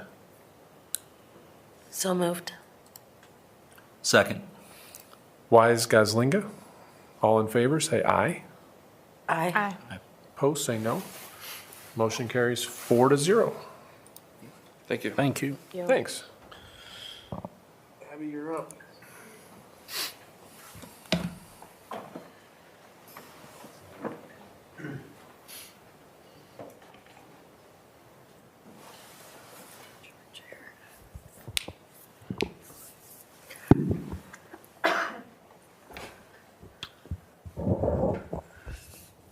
Okay, where to begin with this? So 100 Years of Miller, this was really an idea thinking about, we're heading into an exciting chapter of Miller, thinking about, there's a lot of history that goes into the building.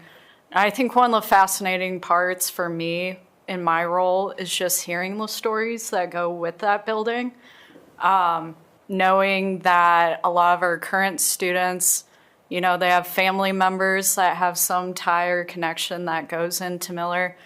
So for me, thinking about this over the summer, contacted Austin Chatterton, really wanted to put together a video piece that really showcased, what that history has been like, the changes over the years it has flowed with, the history of the world going on, the history of Marshalltown within itself. And Austin's done a phenomenal job just putting together this piece right here.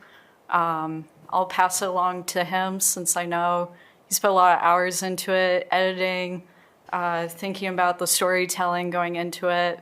It's been great collaborating with him. Yeah, Abby is absolutely fantastic when she's on site. It's a lot of fun. She's very easy to communicate with and make things work. This was a great opportunity to highlight 100 years of Miller. I did attend Miller 20 years ago or so. Theron and I have in common that we were both co-principals, and I joke with my mom that I peaked in 8th grade. Co-presidents. Presidents. Yeah. I didn't quite get the doctorate, so I didn't quite get that. But no, it's really fun to be back there and interact with teachers I had that were, in their early 20s at that time and have continued. And taking on that challenge to kind of, look back, you dig through the history, find out what things are going to work in order to show where we are and get people excited about the future and inspired. And hopefully that's the effect it had. Yeah. And before we play the video, I do want to take a moment of thanks for the Arts and Culture Alliance as well. They help support a little portion of this project, so we do appreciate the Arts and Culture Alliance for helping this as well. I would also like to invite Sean and Randy and Sarah to maybe sit in these seats so that we can use this sort of as a movie theater here. Austin came in last week to help with color and all of that, so I just really want you to get the full effect of the video. Let's turn the light off. Yep.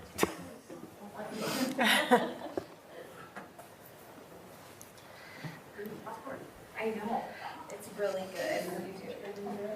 Gummy bears.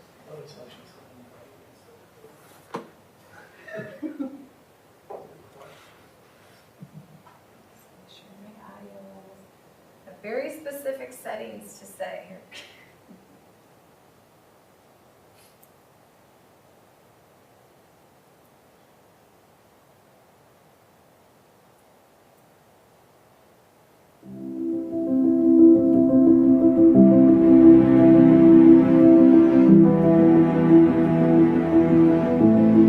Years ago, we peered into a future of infinite progress, a pristine palace of rational thought and technological ascent. We dreamt of outsmarting nature itself, conquering disease with the finality of closing a book. We built monuments of steel and glass, only to see them reduced to rubble in catastrophic wars we unleashed upon ourselves. Yet the century proved to be a crucible, melting away our certainties and forging a new, more fragile understanding of our own existence. We conjured vast digital networks, expecting telepathic connection. But this is not a tale of simple despair. We are condemned to be free. The century's great tragedy also revealed a great truth. We are the authors of our own meaning. Miller Middle School has been a college, it's been a high school, and now it's been middle school. And we have withstood the best of history of Marshalltown and some really hard times. And Marshalltown has persevered just like Miller Middle School has. The building itself and the people inside it are resilient. And celebrating 100 years is quite a feat. And what an honor to be a part of the 100th year anniversary and the renovation of the future of Miller Middle School.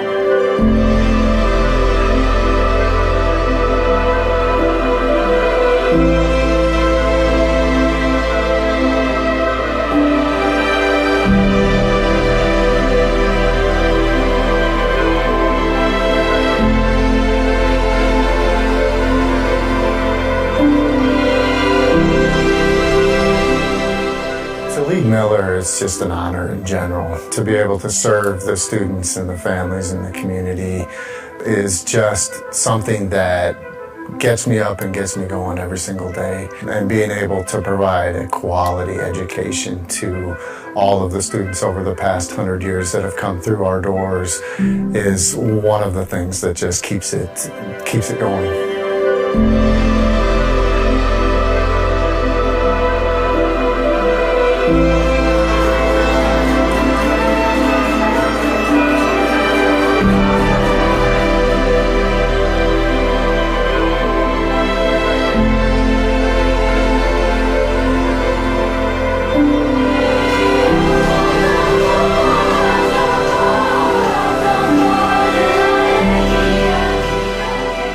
All I remember was a big building, and you looked at it a little differently, whether you were a 7th grader, an 8th grader, or a 9th grader.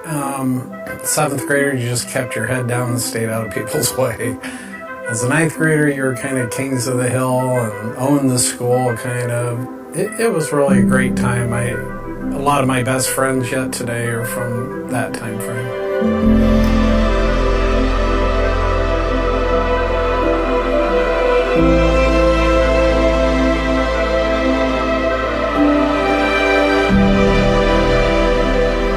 The building itself is very old and tired, but it still is very nostalgic and sentimental. It has a lot of unique features to it. Miller is in the center of town, essentially.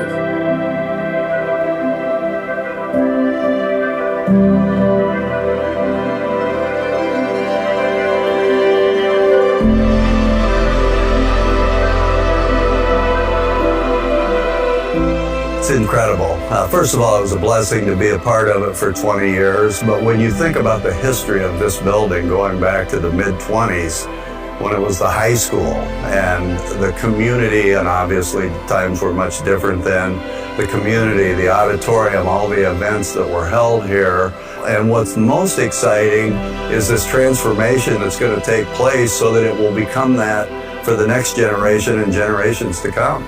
I think the energy is so important, and when kids come in here and just embracing that, I know the staff and the students at Miller will do is help involve the whole family, because it's together we're better. Because, as is often said in all walks of life, these students are our future.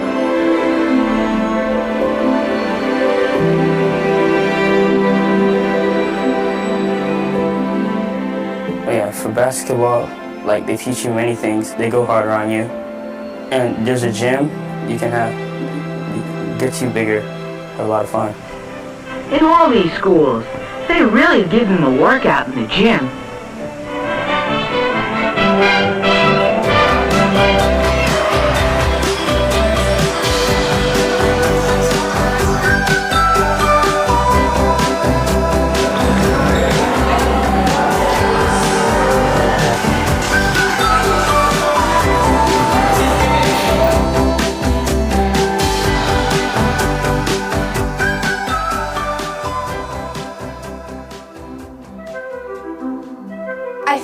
a role model because they give me different skills to help with me in the future and be a better person throughout my life.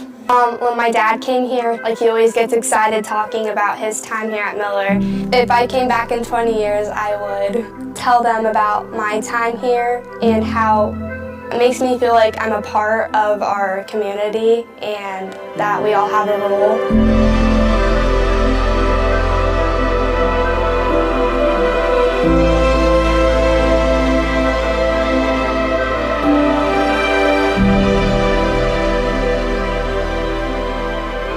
In 1925, B.R. Miller helped shape a new vision for education in Marshalltown. He believed that learning should be obtainable, affordable, and open to all who sought it. By 1927, that vision took form with the creation of Marshalltown Junior College, where opportunity met ambition. Today, a century later, his name will stand on the doors of a new middle school, a modern space built for the challenges of the 21st century. But more than a name, it's a promise to keep education evolving, to keep it accessible, and to keep it alive in the heart of every student. In essence, the progressive philosophy of B.R. Miller laid the foundation that the school continues to build upon today, one where every student and every teacher has the opportunity to embrace the lead.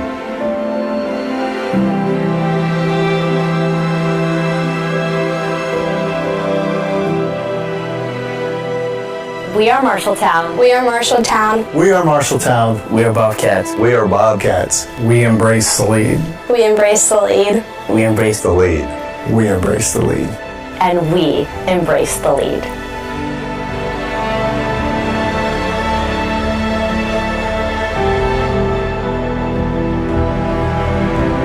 You, today's graduates, can well provide the balance of leadership which our great country will sorely need as events catapult us towards the 21st century. You are facing opportunities and challenges and difficulties that are unprecedented in history. Just remember that the opportunities and rewards are unlimited. Having been raised with loving care by your proud parents and having successfully taken advantage of the wonderful opportunity to graduate from this great institution. We got a lot of great teachers here and great students, so you'll enjoy your time here. You now have an obligation to see to it that our country goes up instead of down. This demands knowledge, hard work, and above all, the will to win. Again, never give up.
So on to the next 100 years.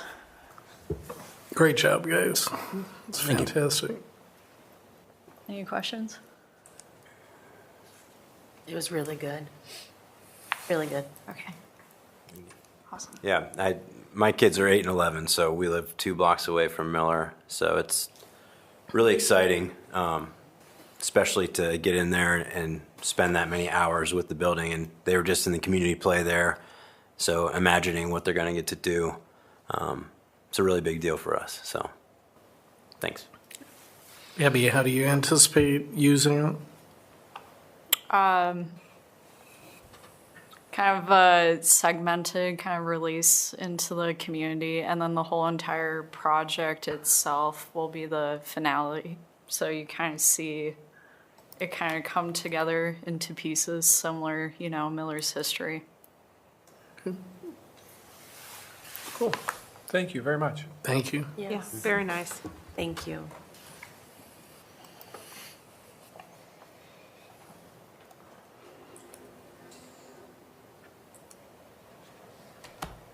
Miller update first. Miller update first.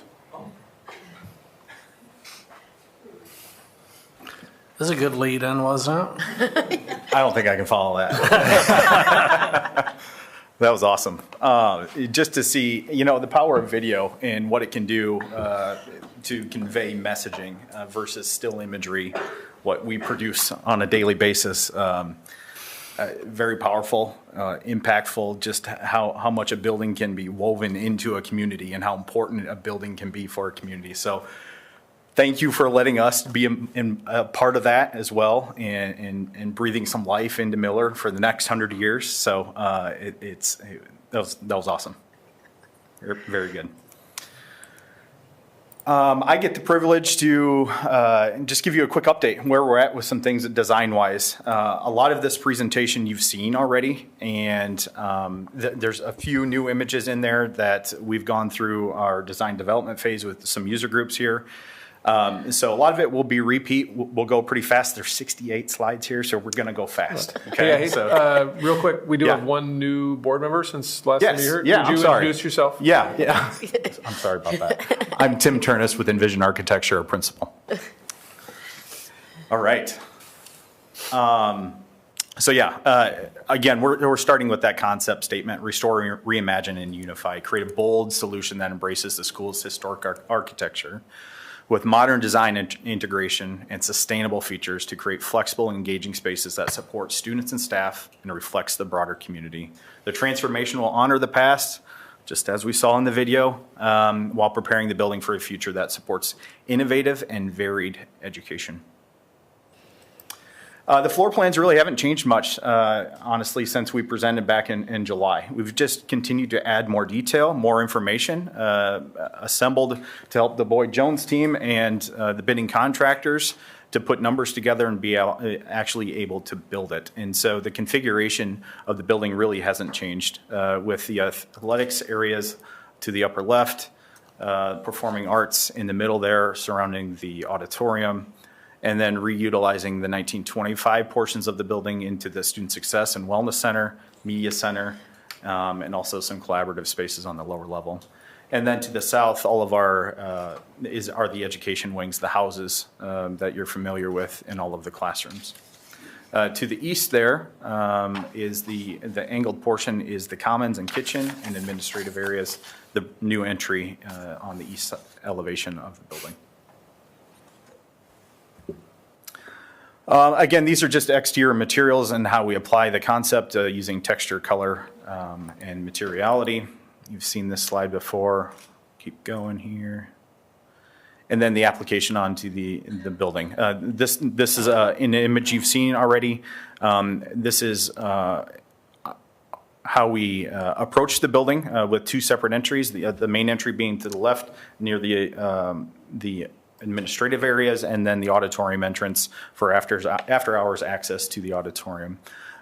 Utilizing glass facade systems to allow the existing building to be highlighted inside.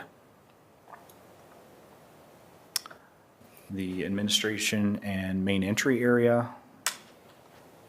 Kind of zooming out a little bit, you see how the interaction with the 2005 edition to the south, how it all works together there. And then coming around to the south side of the building, connecting new classroom wing, collaborative areas, art rooms, that sort of thing, into the 2005 edition on the south over there to the right. The integration of nature into the design as well, into a depressed courtyard that students can interact with within the secured environment. Moving around to the west side, the west elevation, some very vertical slotted windows and some shades as well to represent some school colors and bring some vibrancy to the elevation. And then coming around to the north side, and this is really the storm shelter, the auxiliary gymnasium that's added to the north side of the existing competition gym. Given the nature of being a storm shelter, it's made of concrete and small windows. And then kind of an evening view of that elevation to the east. Moving to the interior, again, the use of color, texture, material on the inside of the building. The actual selection of the materials within the building, representative of the broad breadth of the material choices and the brushstrokes that we're making within the building itself and how they all tie together. And then using those colors and materials to identify the different houses within the school as well, for ease of wayfinding and creating that community in each individual house. Of course, I mentioned wayfinding already, the integration of signage within the textures and material choices within the hallways, but also celebrating the history. You know, how we use some of the materials within the existing gymnasium, reapply it, reuse it somehow, and utilizing some existing patterns as well that you might find in the terrazzo flooring within the 1925 building. So first images that we'll focus on are the commons area near the main entrance there. And this is an important space within the building itself. Obviously, it's the first thing that you're greeted with as you come inside the building, but we're really touching on those historical senses of the building itself, highlighting the history of both the building and the community in some way, opportunities for murals within large expanses of wall, utilization of natural daylight to highlight facades and the detail of the architecture of the existing building. But it's also a gathering space, and so this is where students will congregate to have lunch every day. Just some more close-up views of that. Spinning around and looking south, we can start to see some vertical connections into the classroom wings there to the south and the main entry. Just an evening view of that same view. Focusing now into the main entrance and administration offices. Kids are greeted with 2 reception desks. This is near the secured entry. So creating a nice soft space that's welcoming with durable materials as well. All the surfaces those kids touch and the germs that they spread around, we need to be able to clean them. Just a different view. And then coming out of the administration offices into the southern end of that common space, this is where we start to see the entrance to the student success area or the student wellness. And I'll talk a little bit more about that once we get inside. Again, greeted with a reception desk, a waiting area, varied furniture selections in there as well, but you see different materiality brought into this space as well. Warm wood tones, natural material choices, highlighting existing structure and exposing all of that. So light touches on the ceiling, but kind of focusing on what's eye level and below. Looking back out towards the commons, you see the 2 entrances there behind that desk. This is an area here where students can kind of come and decompress. Again, you see the varied seating options, maybe a little bit of pinup space, and some quiet areas, maybe some booths or cubbies back there that students can sit in and utilize the space to really just get away from the day-to-day hustle and bustle of the classes. Students that may feel overwhelmed can start to use this space. And then we also have staff support areas towards the back of that space as well. So this is the professional learning community for the Student Success Center. Coming back out, looking at the entry points, as you know, within the 1925 building, there's a lot of different level changes within that building. And so how do we overcome those vertical transitions with both ramps and stairs? So we'll start to see some examples of that. So we see the large grand staircase going to the upper floor. So this is where the students can start to separate between 7th and 8th grade as they're divided floor to floor.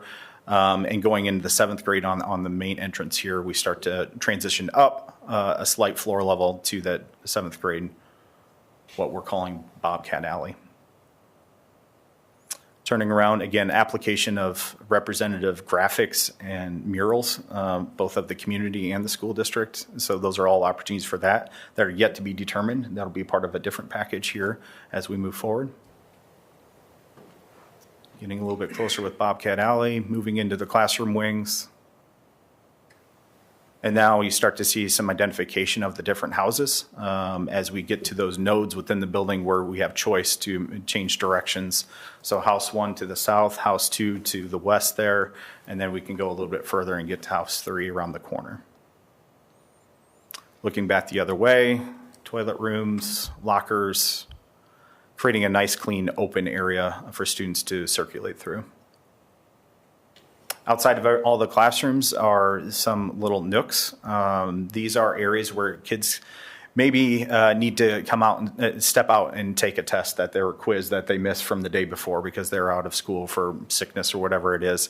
It's an opportunity for kids to get outside the classroom, still maintain supervision to those kids through windows, but using the materials in the nook to have quiet space for those students and heads down work. Going through the various houses here, you'll see the different colors change as we go through examples of classrooms. We have built-in casework, different writing surfaces, and media opportunities within the classes based on the curriculum that's being taught. Flexible furniture, you'll see these in most of the examples as we go through. Another example of those nooks, change of color here, and then different opportunities within the corridors as well for different messaging or news updates throughout. Very similar classrooms. All of the classrooms will have natural daylight within the varying buildings as well. You know, we're trying to create that equity between classrooms. All of the classrooms are generally the same size, shape, orientation, with the same capacity. So those various subjects can be taught in any classroom. House 3. This is all the new construction part of the area. So these are all additions to the 1957 building. We do have a grand vertical staircase that connects all 3 floors, 8th grade at the top, 7th grade on the main floor that you see here, and then down to the lower levels for the extras like art, Project Lead the Way. Some special needs classrooms are also down on the lower level. That wall in that photo would be the old gym floor. Correct. Being repurposed. Repurposing the old gym floor and creating some sort of unique mural that's vertical and spans multiple floors. Again, examples of classrooms, change of color. Some of the spaces outside the classrooms that this school doesn't have today are these collaborative areas. And these are for project-based learning and groups of students to gather outside of the classroom to work on projects. Again, the varied seating, pin-up space, opportunities for technology and media, and also adjacent to the PLC that's located on this floor as well for the teachers to have light supervision of these spaces outside of the classrooms, and then small meeting rooms as well for a little bit more privacy and groups to gather. Jumping into the PLC, in between those 2 collaboration areas, just an opportunity for groups of teachers to gather, to share notes, compare notes, that sort of thing, have a break if they need to, opportunities for natural daylight, that it is separate from the rest of the building. All of the support functions, copier, printer, fax machine, and then the small kitchenette. And then jumping down to the lower level, outside the Project Lead the Way classrooms, we do have this space called the Idea Den. This is for opportunities to highlight project work, bring work out into the classroom and be visible, and create some unique opportunities that exposes students to what Project Lead the Way is, with more visibility into those classrooms through those glass walls. Opportunities for graphics, display cases, and we're looking back towards art room right now, so creating built-in display cases for student work from those art classes. Moving around the corner, still on the lower level, collaboration space, utilizing some existing space that is a little bit left over, but creating those collaborative zones again outside and along circulation paths.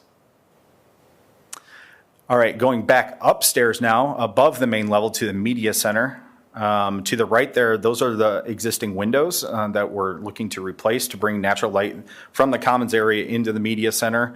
The media center itself does actually have a few level changes. So the lower level over there to the right, you'll see another image of this is some mixed seating there. Some booths, small group work. It's quiet, soft seating. These are intended to be, it's a library, right? So you think of the traditional library and some of those quiet zones, but also provide those opportunities for students to gather and work on projects if needed as well. Can you go back a couple? There, thanks. The circulation desk, and then our stacks, and then flanking those stacks on to the left is a classroom area as well as maker space. So this is kind of a multifunctional space. A lot of different uses can happen in the media center. And then getting closer to the auditorium, going back down to the first floor, the Hall of History. And so this is where we start to see a lot of historical aspects within the building. And a lot of historical preservation efforts on our part on making sure we're enhancing some of those characteristics and features of the 1925 building, restoring them as much as possible, and just highlighting kind of the history of what this building is, how we make those connections, just like you saw in that video. How do we bring aspects and artifacts from that into this space and highlight what this building is?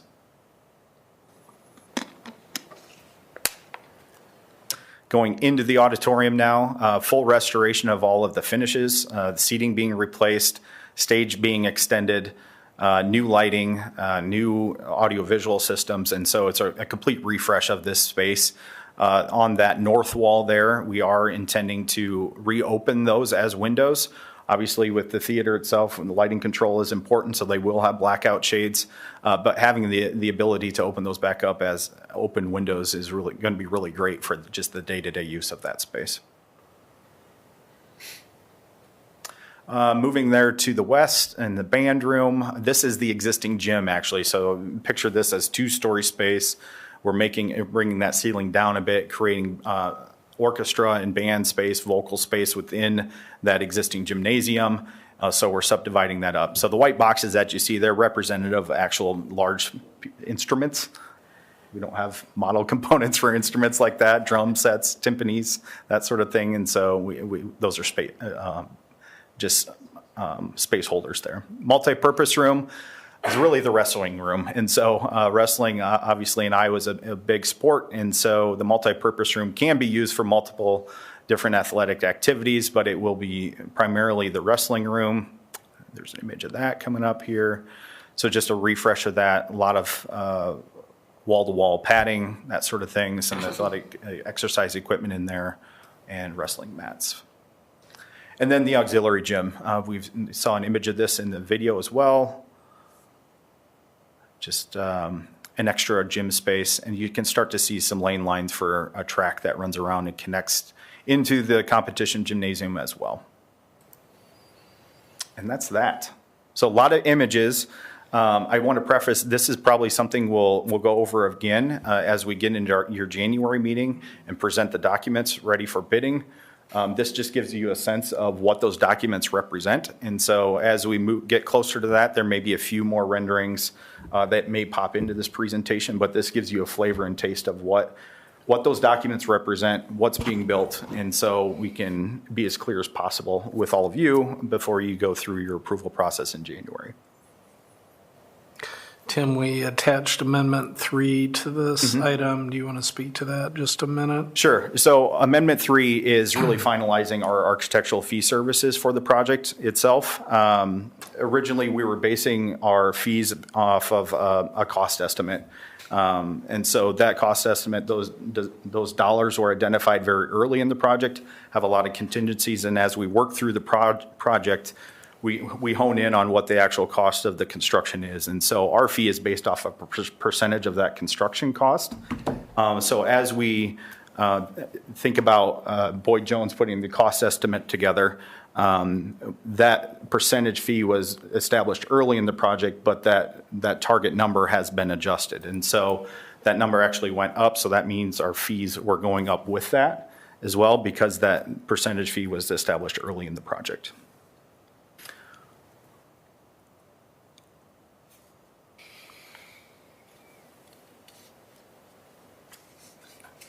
questions.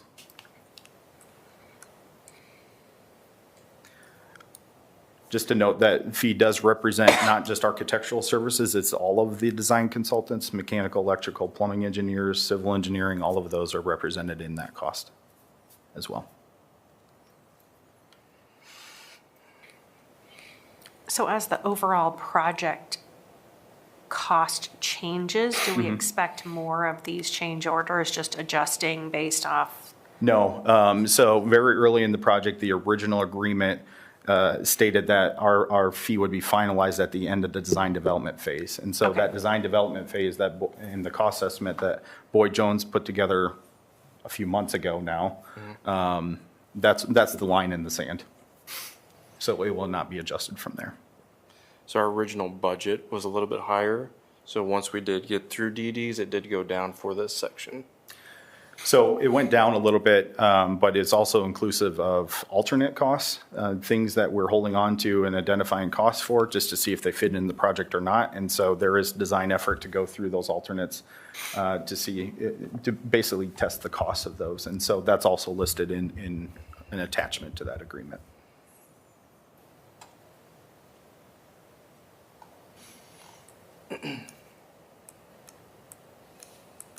Questions?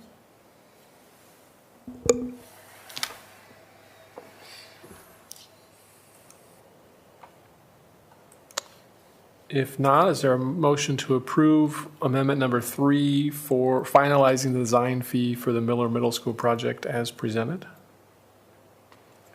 So moved. Second. Wise, Stanley, all in favor, say aye. Aye. Opposed, say no.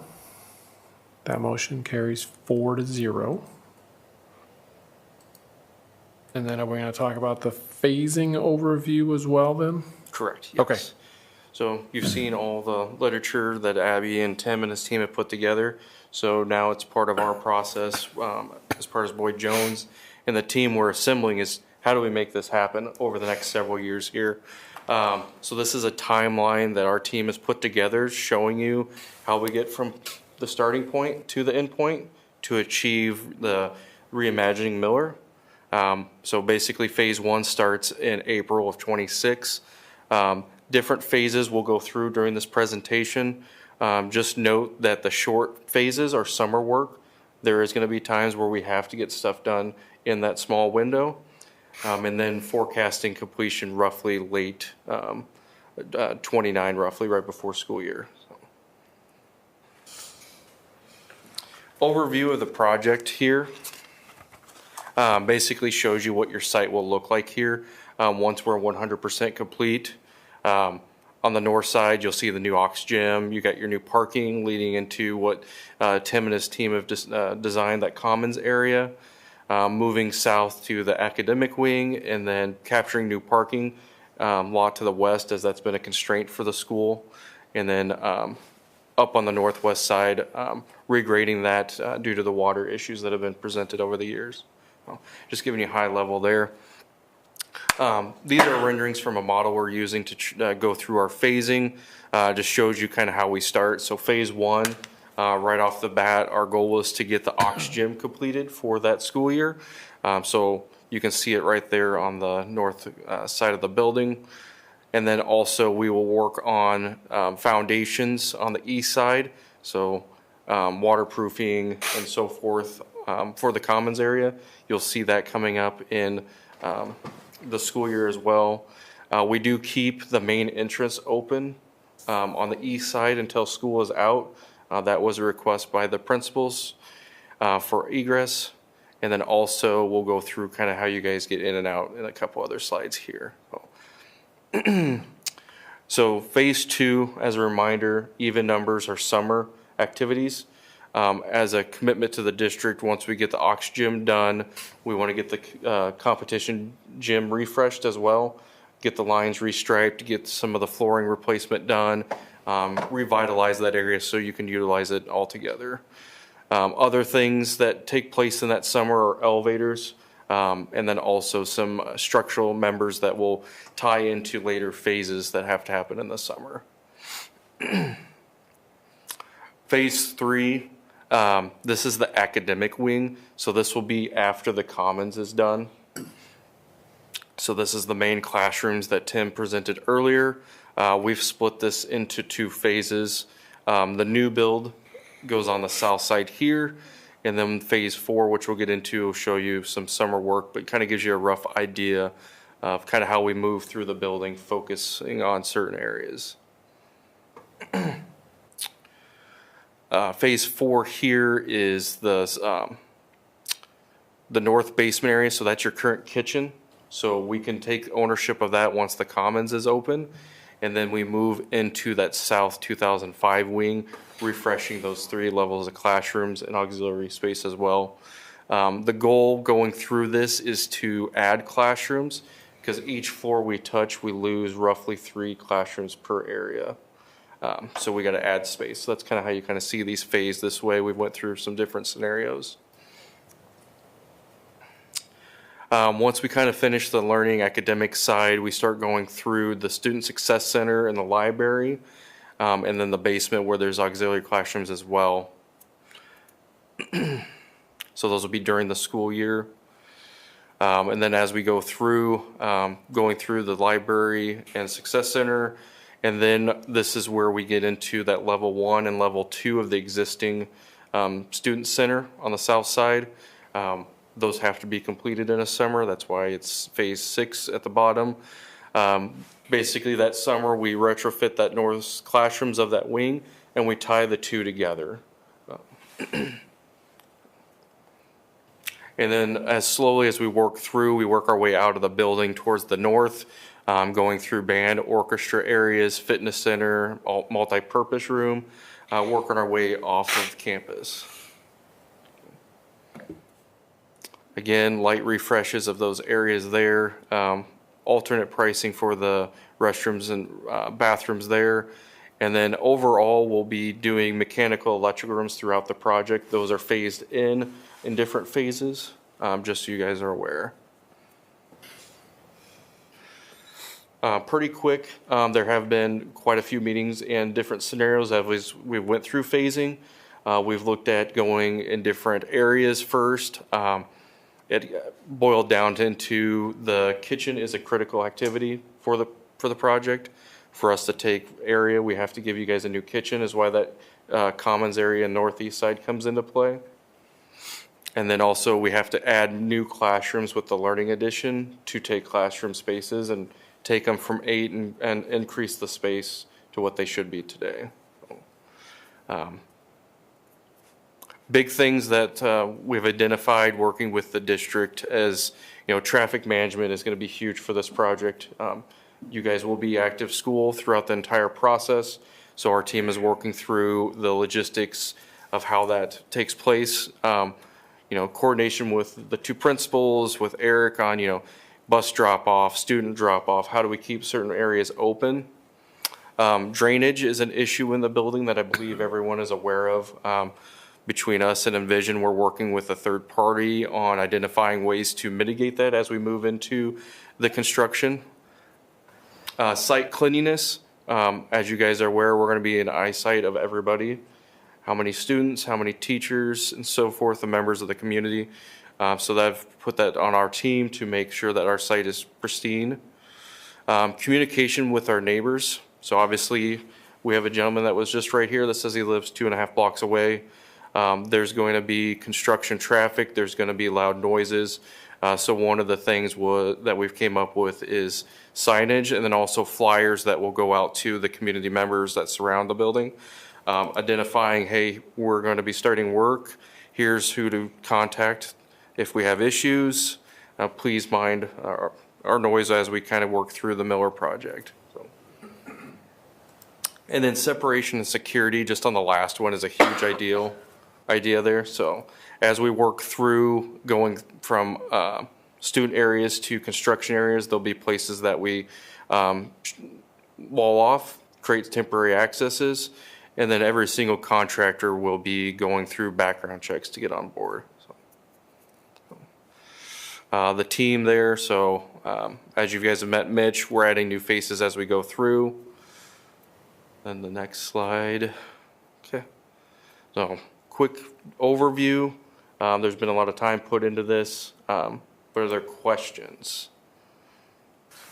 A lot of moving parts there. And so the design team has been working through the phasing as well, understanding what those code impacts are, travel distances to exits, maintaining exits, all of those things, temporary pathways to make sure people can get in and out of the building safely, and especially, if there is an event that happens. And so we're trying to document that as much as possible to allow those contractors to both work within those means as well as put dollars towards it, because those temporary measures also cost money. And so we want to try to identify that as much as possible in the documents. We've had lots of meetings with the code official already, 4 or 5 over the last year, honestly. We just had one last week to kind of finalize our code review of the project itself, and great feedback from him. And he's very appreciative of kind of the process that we've gone through to keep him up to date and up to speed with the development of the project and where those pinch points might be, what he's going to be concerned about here as he both reviews the documents and then the building as it completes. So keep those lines of communication open, especially with the code officials. So our goal going into this project is try to be as prepared as much as possible. Hence, envision going through, wrapping up drawings, the Boyd Jones team and the district's reps going through phasing, identifying construction areas, how we work through certain scenarios. As Tim mentioned, our goal is to give you guys a great space at the end, but it will be intrusive throughout that process. We'll try to mitigate that as much as possible, but we will be working right up against, I think, almost 85, 90% of the walls at the school, with either additions or renovations, plus all the mechanical systems within. How are we going to address noise during the school day and the ability of the classrooms to continue to function? Well, there will be noise, just like there was at the high school. We continue to work on ways to potentially repurpose classrooms, maybe to the AA or other places. There's a way to, in order to significantly, there's 2 different ways we can go about that depending on how much room, if any, we can get from the AA. One of the plans would simply mitigate the noise for what otherwise would be classrooms closest to where the construction's happening. The other would be not only to mitigate the noise, but it would also potentially expedite the timing for which the project could be completed, but nothing at this point has been confirmed. The project did get bid out as if we weren't going to be repurposing kids, so we'll just have to work and see what we can do to make it as tolerable as possible. You'll notice in one of the early phases, I think phase 3 is when you start to build the classroom addition, the new construction. So there's a lot of classrooms in that 3-story addition there that the students can go into while the renovation happens in other areas of the building. So I think that's going to assist in that issue there.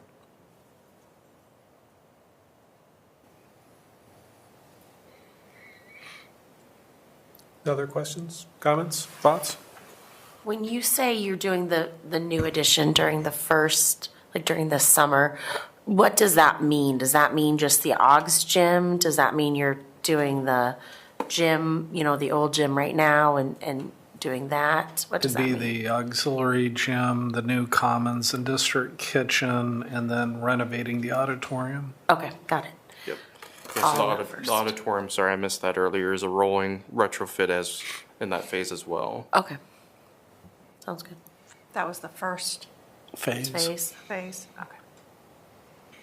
Only the oxygen is ready by August 2026. Correct. Yes. Yeah, there's portions of that phase that'll come online sooner than others. Yes. Yep. Another part of this is overlapping furniture procurement. As spaces open up and become occupied, there's multiple waves of furniture that need to be procured and delivered to that. And so that's part of our services as well. And McKaylee's working on that and developing that. That'll pick up here in January as that first phase will begin in April. So that'll align well the first phase of furniture delivery. As you kind of see that commons area with the office space gets done roughly around spring break. That's a good point. So that way when the teachers or office staff come back, they can start transitioning into that new space. These are good questions. You got to have more, I know it. No, I mean, I think it's clearly a lot of thought and Yes. time has gone into not only design work, but also just the staging and how does this work and how do you turn a construction site into a school and also still be a school, right? So yeah, I mean, there's a lot of excitement, but there's a lot of nervousness too, right? Noise and all of that stuff. So, yeah. But yeah, I think there's clearly a lot of time and thought has gone into this plan, so. Now that you've been on this project for a while, how does this compare with some of the other projects you've done? And like more of a retrospective partway in? It's one of the more challenging ones, I can tell you that. I mean, you saw how many phases Boyd Jones has put together just to be able to get through the building and keep it operational. That's probably the challenging part, and just the logistics behind all of that. The challenges with multiple vintages of building as well, dating back all the way to 1925, that's been a little bit of a challenge. Elevation changes, that sort of thing, restructuring things, refreshing you're basically touching every surface in that building and system, from mechanical, electrical systems, low voltage systems, all of it. And so those logistical conversations have been probably the most challenging part with this one. Yeah. I would echo. New construction's much easier. I would echo Tim, but also that's why we've been brought onto the table is to handle a project like this, to see it from point A to point B. Absolutely. That is the benefit of the team that Pete has brought together, is a team that we thrive on remodels like this. Not every day someone can come in here and take a 3-year project and think of 8 phases. I'm not going to tell you that there's been other scenarios where there's been more phases. It gets confusing, but we've tried to whittle it down to the best process to get bidders on board, to move students and teachers throughout the building as clean as possible. Our goal is to move you once if we can. There might be a couple of teachers that have to move twice, but the goal is you move from your space into your new space if possible. Yeah, well put. There will be bumps along the road, I'm not going to lie. Yeah. But as a team, we will work through those. Noise is a big concern of ours. Safety is another one. We will be working right up next to active classrooms. So we've worked with Theron and the team on what that looks like. Site logistics with, I forgot the guy's name, at the bus barn. For instance, we've talked about buses. Rex. All right. Do we need to add additional buses? Do we need to change when they drop off on timing? Teacher parking, student drop off. There's different scenarios. Just knowing that we've put our best effort into what's going to be presented and gone forward.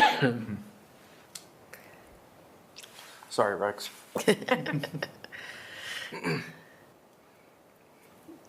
Well, there's been a significant amount of engagement beyond these teams to the actual teachers in the buildings, and Amy Harmson's been hugely involved, as far as the technology into things, which is a big deal. Eric and Todd, it's all hands on deck essentially, and to even community members as it relates to particularly the auditorium. So it's been probably more engagement than any project I've ever been on. Mm-hmm. It also shows in your guys' presentation how much you guys, believe in the building, and what you voted on several years ago is pretty impressive to see. I got goosebumps, so not gonna lie. It's worth it for sure. Yep. Yeah, 4 years seems like a long time, but when you put it in the perspective of 100 years, it's nothing, right? So very small. Yeah. Yep. We need it for another 100 years, so. Right. That's right. All right. Yeah, thank you very much. Thank you.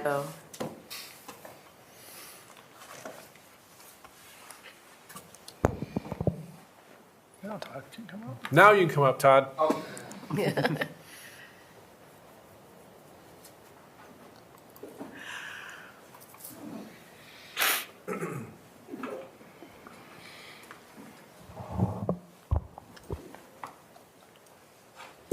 Good evening.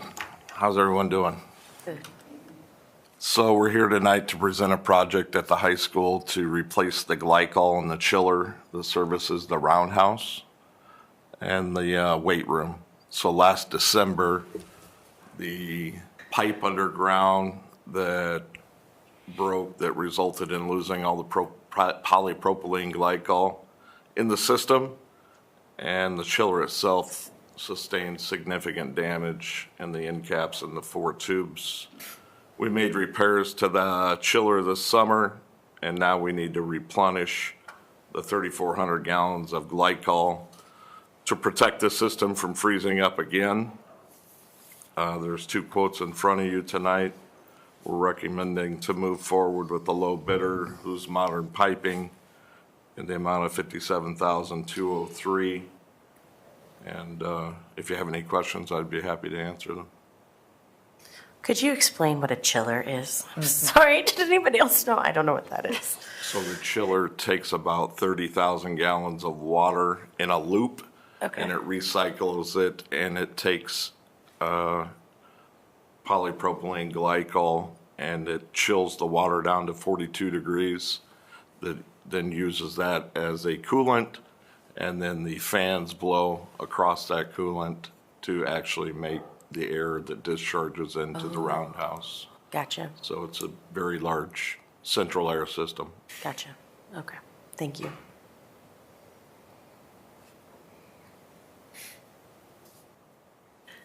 Other questions?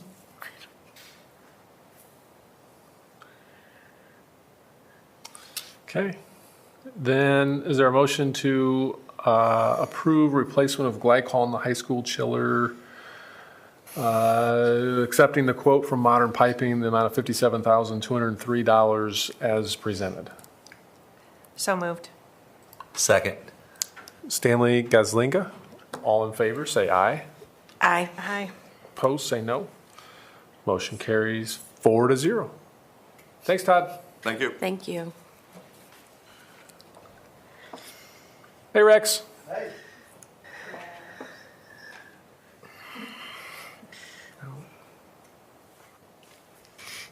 Well, there's no snow in the forecast, just that's the good part of this. Tomorrow morning might be a little bit challenged. I'll get to call there and early. Back again to request our annual buses. Last year, we were able to replace and get 6 in that we've been waiting on. So during the summertime, we auctioned off 5 through an auction. And this fall, we auctioned off 1. So that took us from 51 buses down to 45. And so to keep our fleet up there, we need to look at adding 2 more in our annual purchase.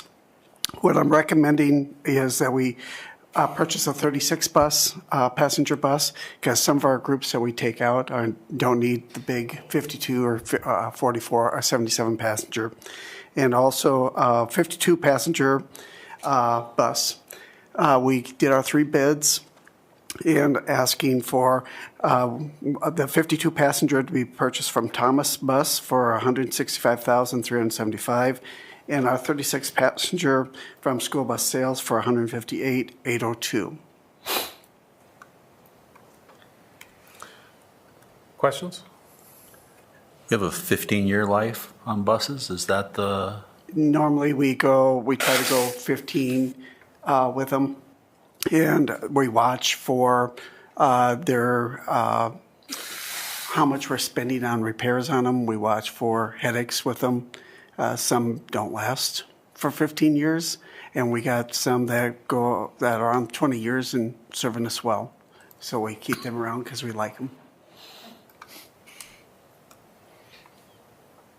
Will they have the lighted, like the school bus on the front?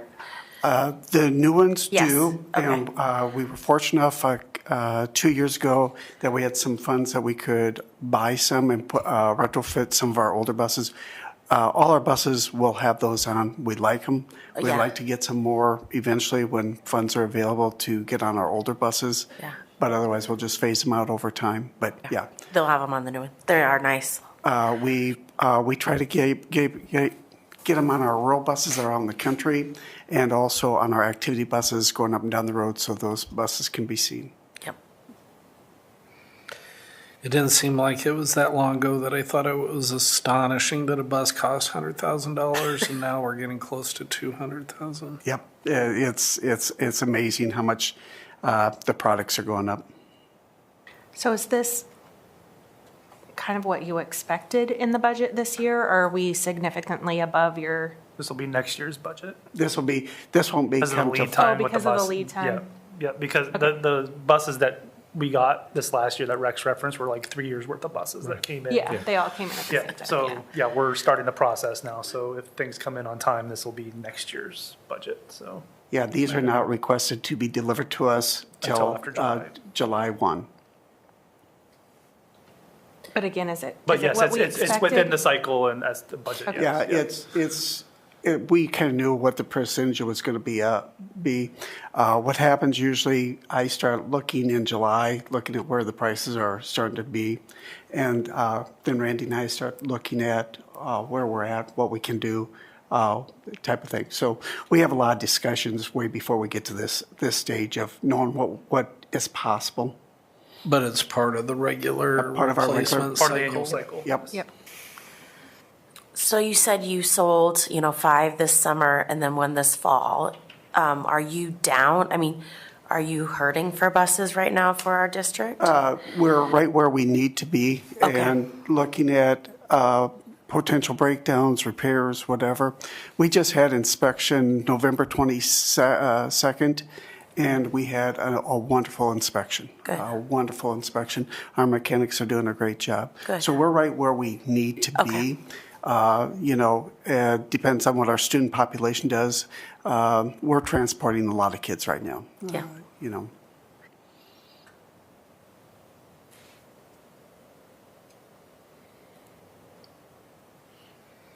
So these are both air conditioned? Yes. How many of the buses would be because I know we have other air conditioned buses. How many would this bring you to? This would bring us to 8. Okay. I know my son rode one to a cross-country trip, and he said it was great. Loved it. Yeah, it's interesting how much they are spoken for in the spring, summer, and in the early fall. And early fall? Yeah. Yeah. Our athletes, we try to get on the air-conditioned buses and then it's up to coach when he wants those on. A lot of coaches don't want them on until they're coming home. At softball, I know in baseball, at a couple of tournaments, they asked for them to be running. So when they were between games or whatever, they could go sit, those that need to cool off or whatever. So they get used. And Theron always requests one when he has to go for a bus ride. So. Maybe not That might this be a time of year. stretch. I request them for the externship academy for the teachers, right? Yep. Yep. Are there any other questions? If not, is there a motion to approve the purchase of a 36-passenger bus from School Bus Sales in the amount of $158,802 and the purchase of a 52-passenger bus from Thomas in the amount of $165,357 as presented? So moved. Second. Wise, Stanley, all in favor, say aye. Aye. Opposed, say no. Motion Randy? carries. Can you update the recommendation? That was a typo on my part with the 50, with the. Oh, yeah, the I- 32 yeah, instead of 36? Yeah, I caught Yeah. that. I changed it Okay. already. Yeah, we're good. Thank you. Motion carries 4-0. Thank you, Rex. You bet. Thank you, guys. Sorry, I stopped. This one's you, Randy. This one is me. So at our last meeting, Anel and Jordan Terry were here to present on our dropout at risk program. During that presentation, if you'll recall, there was a slide on the state modified supplemental amount, which is the state aid portion of that risk budget. So after that meeting, the state did update their reports. And so the MSA request in front of you tonight is $2,115,967, so a little bit higher than what I had previously estimated. One of the other action items with the dropout at-risk plan each year is also just approving the plan. So there's, I need bifocals or something. I can't. There should be like a summary document there. The budget plan one, Amy. Yeah.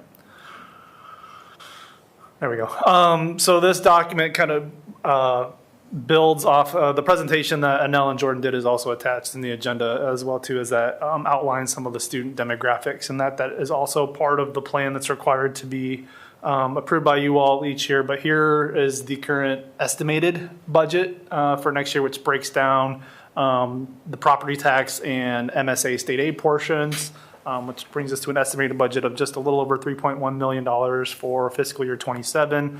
And then breaking down the services, programs, staffing that Anel and Jordan had shared during the last meeting is what these at-risk funds, at-risk dropout funds are used for. So you see our 35.13 FTE, IJAG, Edmentum, Big Brothers, Big Sisters, some built-in credit recovery, summer school, Saturday school opportunities. Our SRSs have district-provided phones, so there's an estimate in there for that. So right now, we're planning on using all those funds for next year, obviously, as those numbers will change as we get into negotiation season, and then kind of as Shauna and her teams work with kind of like finalizing what credit recovery, summer school, some of those opportunities look like for the 26-27 year. And then at the bottom of that page is just a breakdown of the staffing that currently is funded through at-risk and dropout prevention. So you have our MLA staff, behavior specialists, JCO liaisons, various certified staff, reading, math, behavior interventionists throughout the district. We have one peer para at the high school, and then our school resource specialists that are SRSs. So at this point, I will open it up for questions. Otherwise, we'll be looking for a request to approve dropout prevention plan, at-risk dropout prevention plan, as well as the MSA request for the $2.1 million for fiscal year 27. Questions?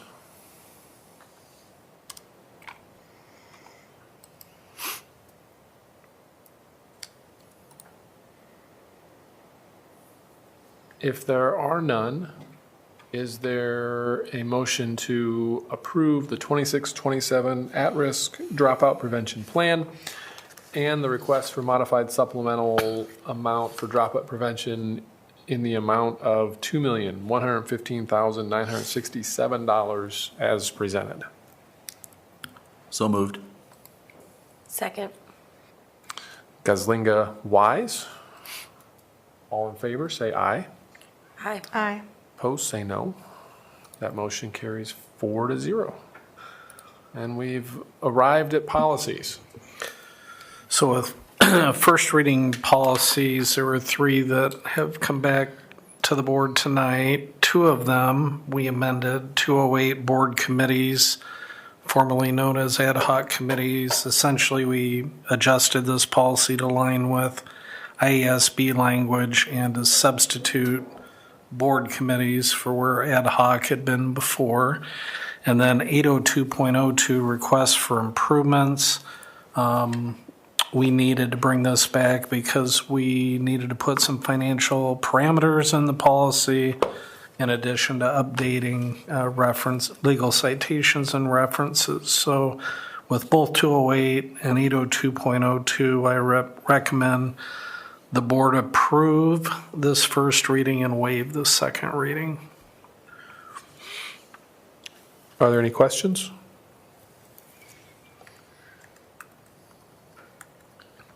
Then is there a motion to amend 208 and 802.02 and to waive the second reading?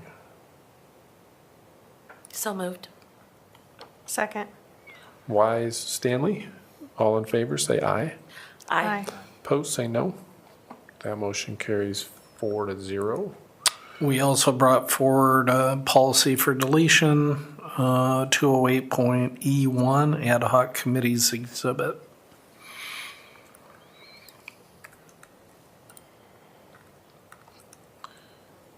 Is there a motion to delete? Well, I guess back up. Are there any questions about 208E1? Then is there a motion to delete 208E1? So moved. Second. Stanley, Wise.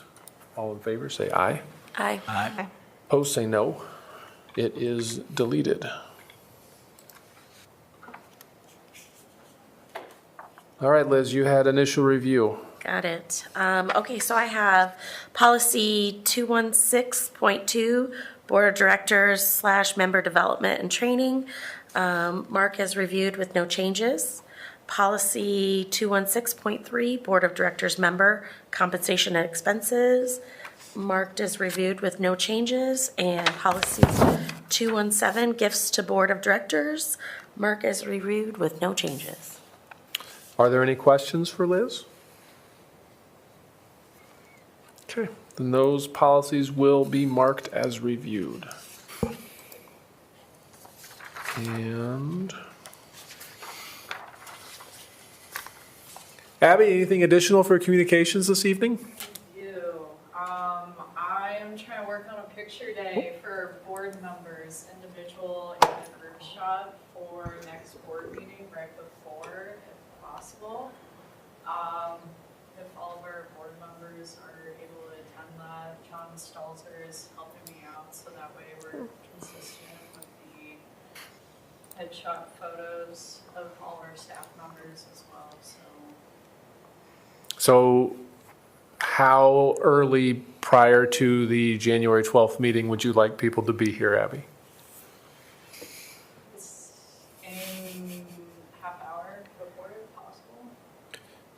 Will those be downstairs or up here, or? I'll work on those details. I was just trying to make sure everybody's able to make it here first, so that way I can really. Probably need to send an email, because we're missing a few. Yeah. But of the folks who are here, can everybody be here at 4:30-ish? I mean, you can't take everybody's individual pictures at the same time, otherwise it wouldn't be individual pictures. The magical group one will be at the end. You can get a class of 25 to 15. Yeah, he's good. I know that, but I've seen Woodbury do theirs, that's for sure. so you wouldn't necessarily all of us have to be here at 4:30. That's what I'm saying. Whoever would like to be the lucky first one, But if somebody says I can't be here until like 5 o'clock, then that's just not going to work that day. It's on my calendar. Those invitations. So, I mean, I can make that work, but I don't know about anybody else. Liz, is that workable for you? Well, yep, I don't have anything that night. Okay. I just put it on my calendar. Yeah. Okay. Well, so far it sounds like, unless Eric says no way, of the people here. Okay. hair and makeup, you'll have to do on your own. Okay.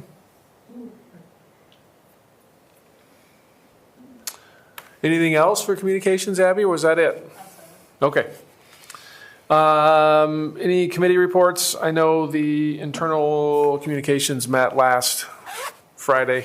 I was actually about 15 minutes late getting on, and the meeting was basically over when I got on. I was like, oh, this was unexpected, but. Most of it was HR related, wasn't it?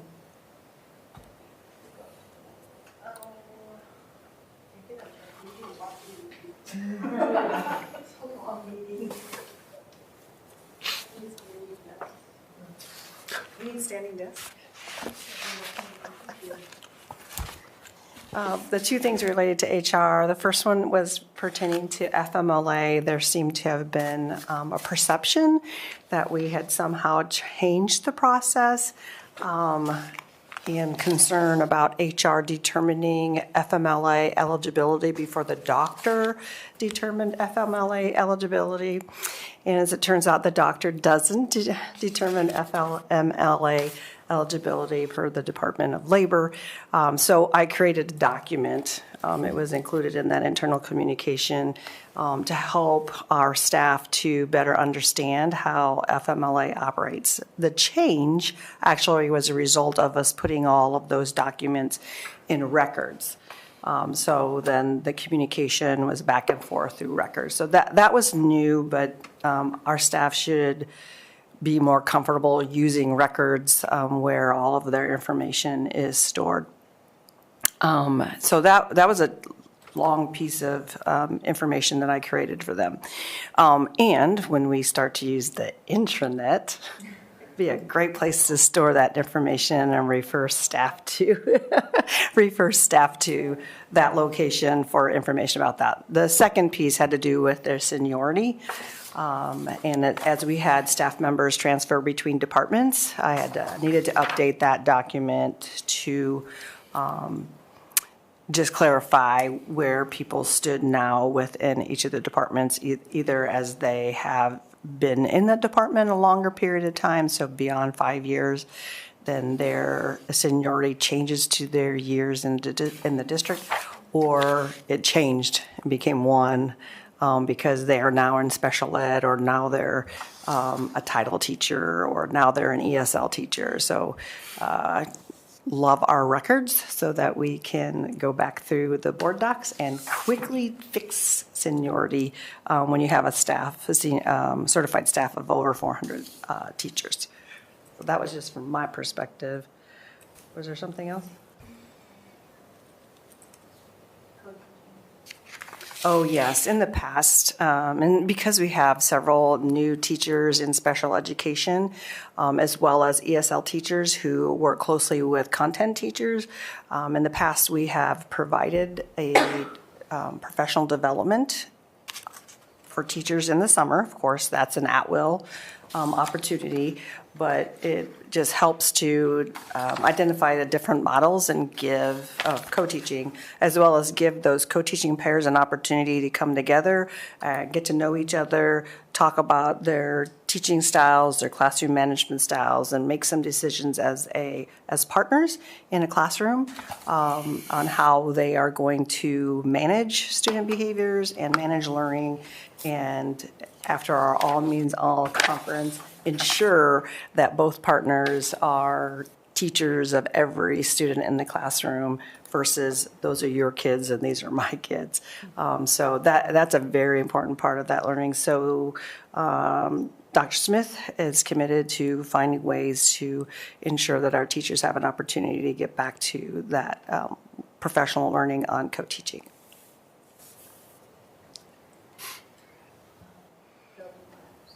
Oh, yes. You mentioned in your meetings that the building rep meetings between principals and the building reps, I think we have just one building that doesn't have a building rep, and we are trying to help them recruit a staff member in that building to be a representative. But otherwise, this year, the principals are meeting with the building reps, and that's been going very well. And it just opens those lines of communication, something that we learned about tonight and reinforced about how important people just want to be heard. Thanks, Jackie. You're welcome. Any other committees meet in the 2 weeks since we were all last together? Okay. Reminders, we don't have a meeting again until the 12th of January. And Zach Wall will be doing the initial review of policies. MLA will be presenting. So I assume sometime between now and then we'll have a chance to get over to MLA and see what's going on. And we'll read chapter 4 of our book. And that's about it. Any items for a future agenda? All right. The MLA visit is actually on January 12th. Okay. All right, what have we done this evening to improve education for the students in Marshalltown? We got buses. Mm-hmm. I liked the high school's presentation. I think they have set some pretty challenging goals for themselves, but Which I like to see. I like to see that. I think that's good. Improve those early graduates. I mean, Austin left a while ago, but I really enjoyed the 100 Years of Miller video. That was I'm glad nice. we're doing something like that. Yeah. Yeah. And I think it was a great lead into the presentation on Miller. So It's nice to have like a timeline, some idea of a timeline, you know, that's what a lot of the community members are asking about is when are we going to start seeing things and how is that going to work? So getting that timeline out there, I think, is good just for community kind of engagement and involvement and showing some progress.